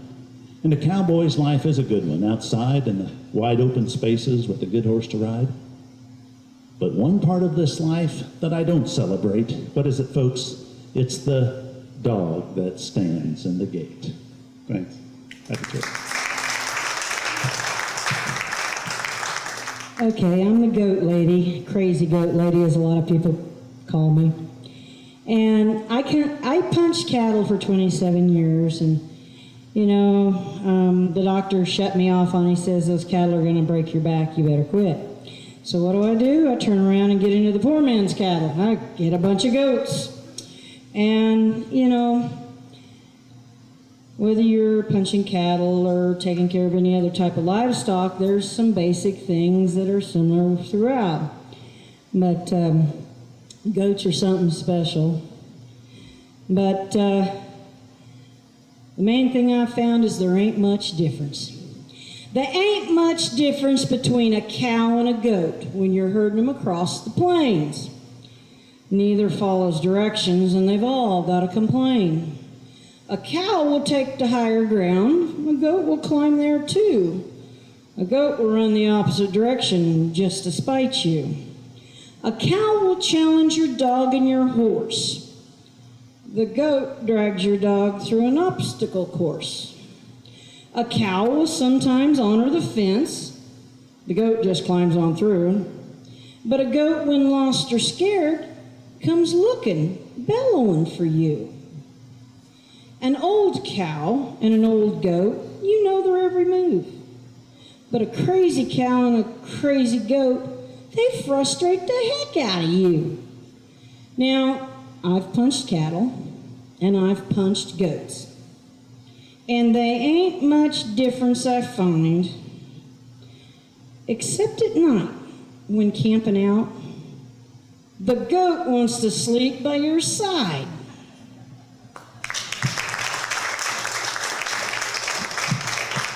Thank you. As you well know, my name's Sean Williams, and I used to punch cows for a living and still do a little bit. And I write a few poems, but my main gig is I'm a highly trained cowboy fashion reporter. And the reason I'm telling y'all this is, even though some of y'all aren't professionals, you might recognize this pearl snap. This is North Canadian obsidian, the shade of black. Now, there's a lot of mistakes go around. It's very similar to 12th century Brazilian crushed marble. But this one absorbs the light just a little more, so there's a little difference. But I didn't have time to prepare for this competition. I'm going to do a Christmas poem in a minute, and normally I would have one, a pearl snap that flows better with Christmas poems, such as a shade of white. And there's 570 shades of white, and at least 100 of those flow well with Christmas. Something like Icelandic melody, possibly, or Chip Glacier. But anyway, if it seems off a little bit, it's not because it's in August, it's because my pearl snap shirt's wrong. But this is my Christmas poem. It's my version of The Night Before Christmas. "'Twas the night before Christmas. All the ponies had been fed. I was trying to choke down a few beans before bed. But my old belly was churning. They just wouldn't sit well. It was going to be a long night, I could tell. Because in my string of horses, they had one called St. Nick. And thinking about riding him sometimes made me sick. Well, old Flipper had come in with a front-legged dragon last fall during shipping when we'd out on the wagon. St. Nick was an extra in the outfits for Muda. And every time you got on him, he'd give a gift to you. That gift was a bronc ride, and I don't mean no hopping. He was sin-covered lightning that'd get your ears to popping. Now, St. Nick liked to buck, but that wasn't all. He'd kick you and bite you, and he was sure bad to paw. But the boss cut him to me. That's just part of the deal. Old Flipper got turned out for the winter to heal. I thought it was kind of funny that it was his turn to go the next morning, checking heifers with me in the snow. So I was laid in my bedroll with the fireplace cracking. I had terrible nightmares about my poor neck was snapping. I woke up at midnight, again at 2:30. I thought, maybe I'll go saddle St. Nick a little early. I thought I'll set him to soak with them cinches pulled tight. About daybreak, that'll help take out some of the fight. Well, I got him saddled out there in the dark. It was kind of like feeding breadcrumbs to a shark.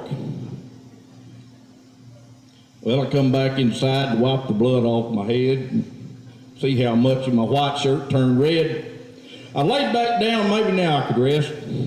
He's still going to try me, but maybe not with his best. I had just closed my eyes when I heard such a clatter. I stumbled out of bed, put on my denim jacket. As I walked to the barn, the moon lit the stage, and the icicles glowed bright on the high desert sage. Out there in the big pen on a fresh carpet of white, my eyes took in the most amazing wild sight. St. Nick was making a wild, crooked leap with a pot-bellied feller sitting up there at the seat. Well, he throwed him his head with one hand in the air. St. Nick touched the ground and growled like a bear. I tell you, in my life, boys, I sure seen some rides, but I thought that critter was going to buck out of his hide. He'd jump sideways while he chewed on a foot. The red fuzzy jacket popped out chimney soot. He'd show you his belly and stand on his head. I noticed the fat feller's cheeks turned red. Well, St. Nick finally winded, throwed his head up, went to licking his lips like an old gentle pup. The round feller stepped down and handed me the reins. I noticed in his mouth a broken candy cane. Well, that's when it hit me. My mind started to click. I just watched St. Nick ride old St. Nick. Then I noticed his team and his little red sleigh. His reindeers was hobbled, eating some hay. He says, "Merry Christmas. Hope that present will do. I knocked some of the rough off that old pony for you." Then he buttoned his jacket, limped on the way, unhobbled his reindeers, and climbed in his sleigh. Well, I heard him exclaim as he headed her back north, "I ain't never seen nothing buck like that horse."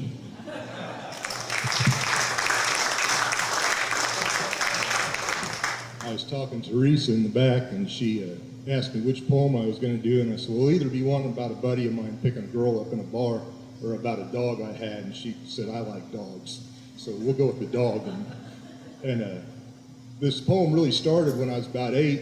My dog passed away, and we had this neighbor that was pretty religious, and I told him, I said, well, I'm not too upset. My mom says I'll see him. My mom says I'll see him when I get to heaven. He went up there, and the guy said, no, animals don't go to heaven. I thought, well, that's terrible. And so fast forward to when I was around 30, and the lady gave me an Australian Shepherd that went everywhere with me, went to work with me. If I went up a ladder, he went with me. And when he passed away, I thought about Yogi when he passed away, and I thought about Hank, and I thought about that guy. And I came up with this, and it's just entitled "A Favor for Hank." Expert theologians speak there's no animals up to heaven, and to argue I'm not equipped, but I've yet to have met a single soul that ever made round trip. No, I'd like to think that heaven, what's what each one of us might dream, and I'd like to think there's a place up there for a canine friend to me. Now, I'm not sending up a prayer. No, I know there's things more pressing to our Maker, but I'd like to think that he's got the time to grant Hank a little favor. See, up there in old heaven, I imagine there's a sparsely populated piece of land, and a fellow on a tractor might be looking for a friend. Just tell him to roll an old chore coat up, put it between the seat and fender, tell Hank to get up to his spot, and I know he will remember. And he'll stay right there beside you in cold and snow and dust and heat and wind. See, he is the walking definition of what it means to be a friend. Make sure you put him close to a creek, because he really likes to swim, and make sure there's a chicken coop, because he likes to steal an egg every now and then. Don't put him with a lot of folks, just a couple, 2 or 3, and make sure there's some dogs and cats, because he likes the company. Kids, he's got a soft spot for them. Grown-ups, not that much, but he'll do a list of real cool tricks for tidbits from your lunch. Sit and spin and speak and sing, load up and go to bed. No smarter dog had ever owned me, I've often said. Now, he can be a little ornery, and sometimes a flat-out jerk, but his list of qualities, well, they outweigh all his little quirks. And if you tell him that I miss him, and one more favor I must beg, when them experts get up there to heaven, have Hank greet him by relieving himself on their leg. Well, folks, those of you that don't know me might be surprised to find out that I actually am a college professor. And don't feel bad, because there's people I've worked with for 20 years or more, and they still surprised by that fact too. But part of the thing I do in my teaching is I try and work very hard with my students, always have for a long time, on improving their written communication skills. And that involves helping them construct sentences and paragraph sequences and employ proper grammar. So I call this poem The Importance of Proper Grammar. On his 70th birthday, the rancher received from his lovely young wife a gift certificate to see a local medicine man who reportedly could grant him new life. So he drove that very day to the reservation for this great mystical healer to see, who had a simple yet highly effective cure for age-related ED. Well, the two men met and talked a while. Then a small bottle was handed to him. The old shaman put a hand on his shoulder and said, "Powerful medicine. You must take but a teaspoonful.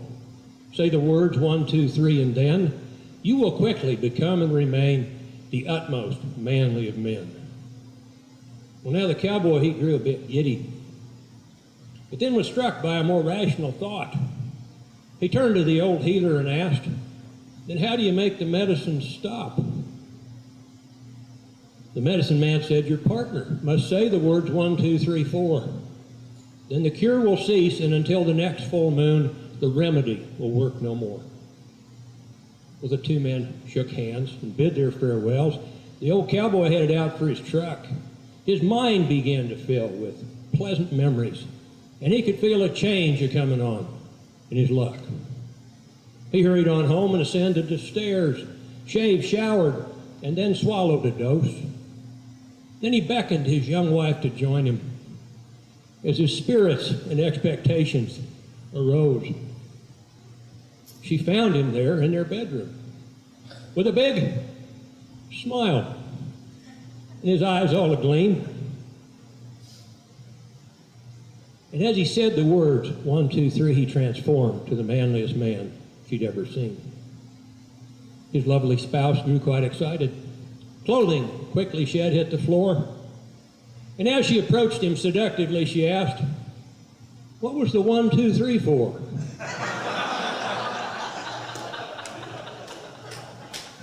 Now, I told you about grammar.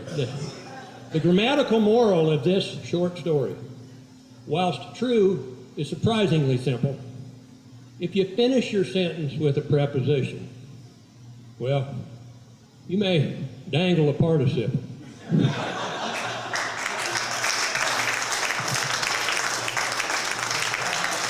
Well, it has been a blast. I'm going to do you one, I call this one Twister and the Duck. Now, Twister had been a cowboy ever since he mustered out of the Marines. Maybe longer than that if you count breaking colts in his teens. He'd rode rim and canyon for a time there at the JA.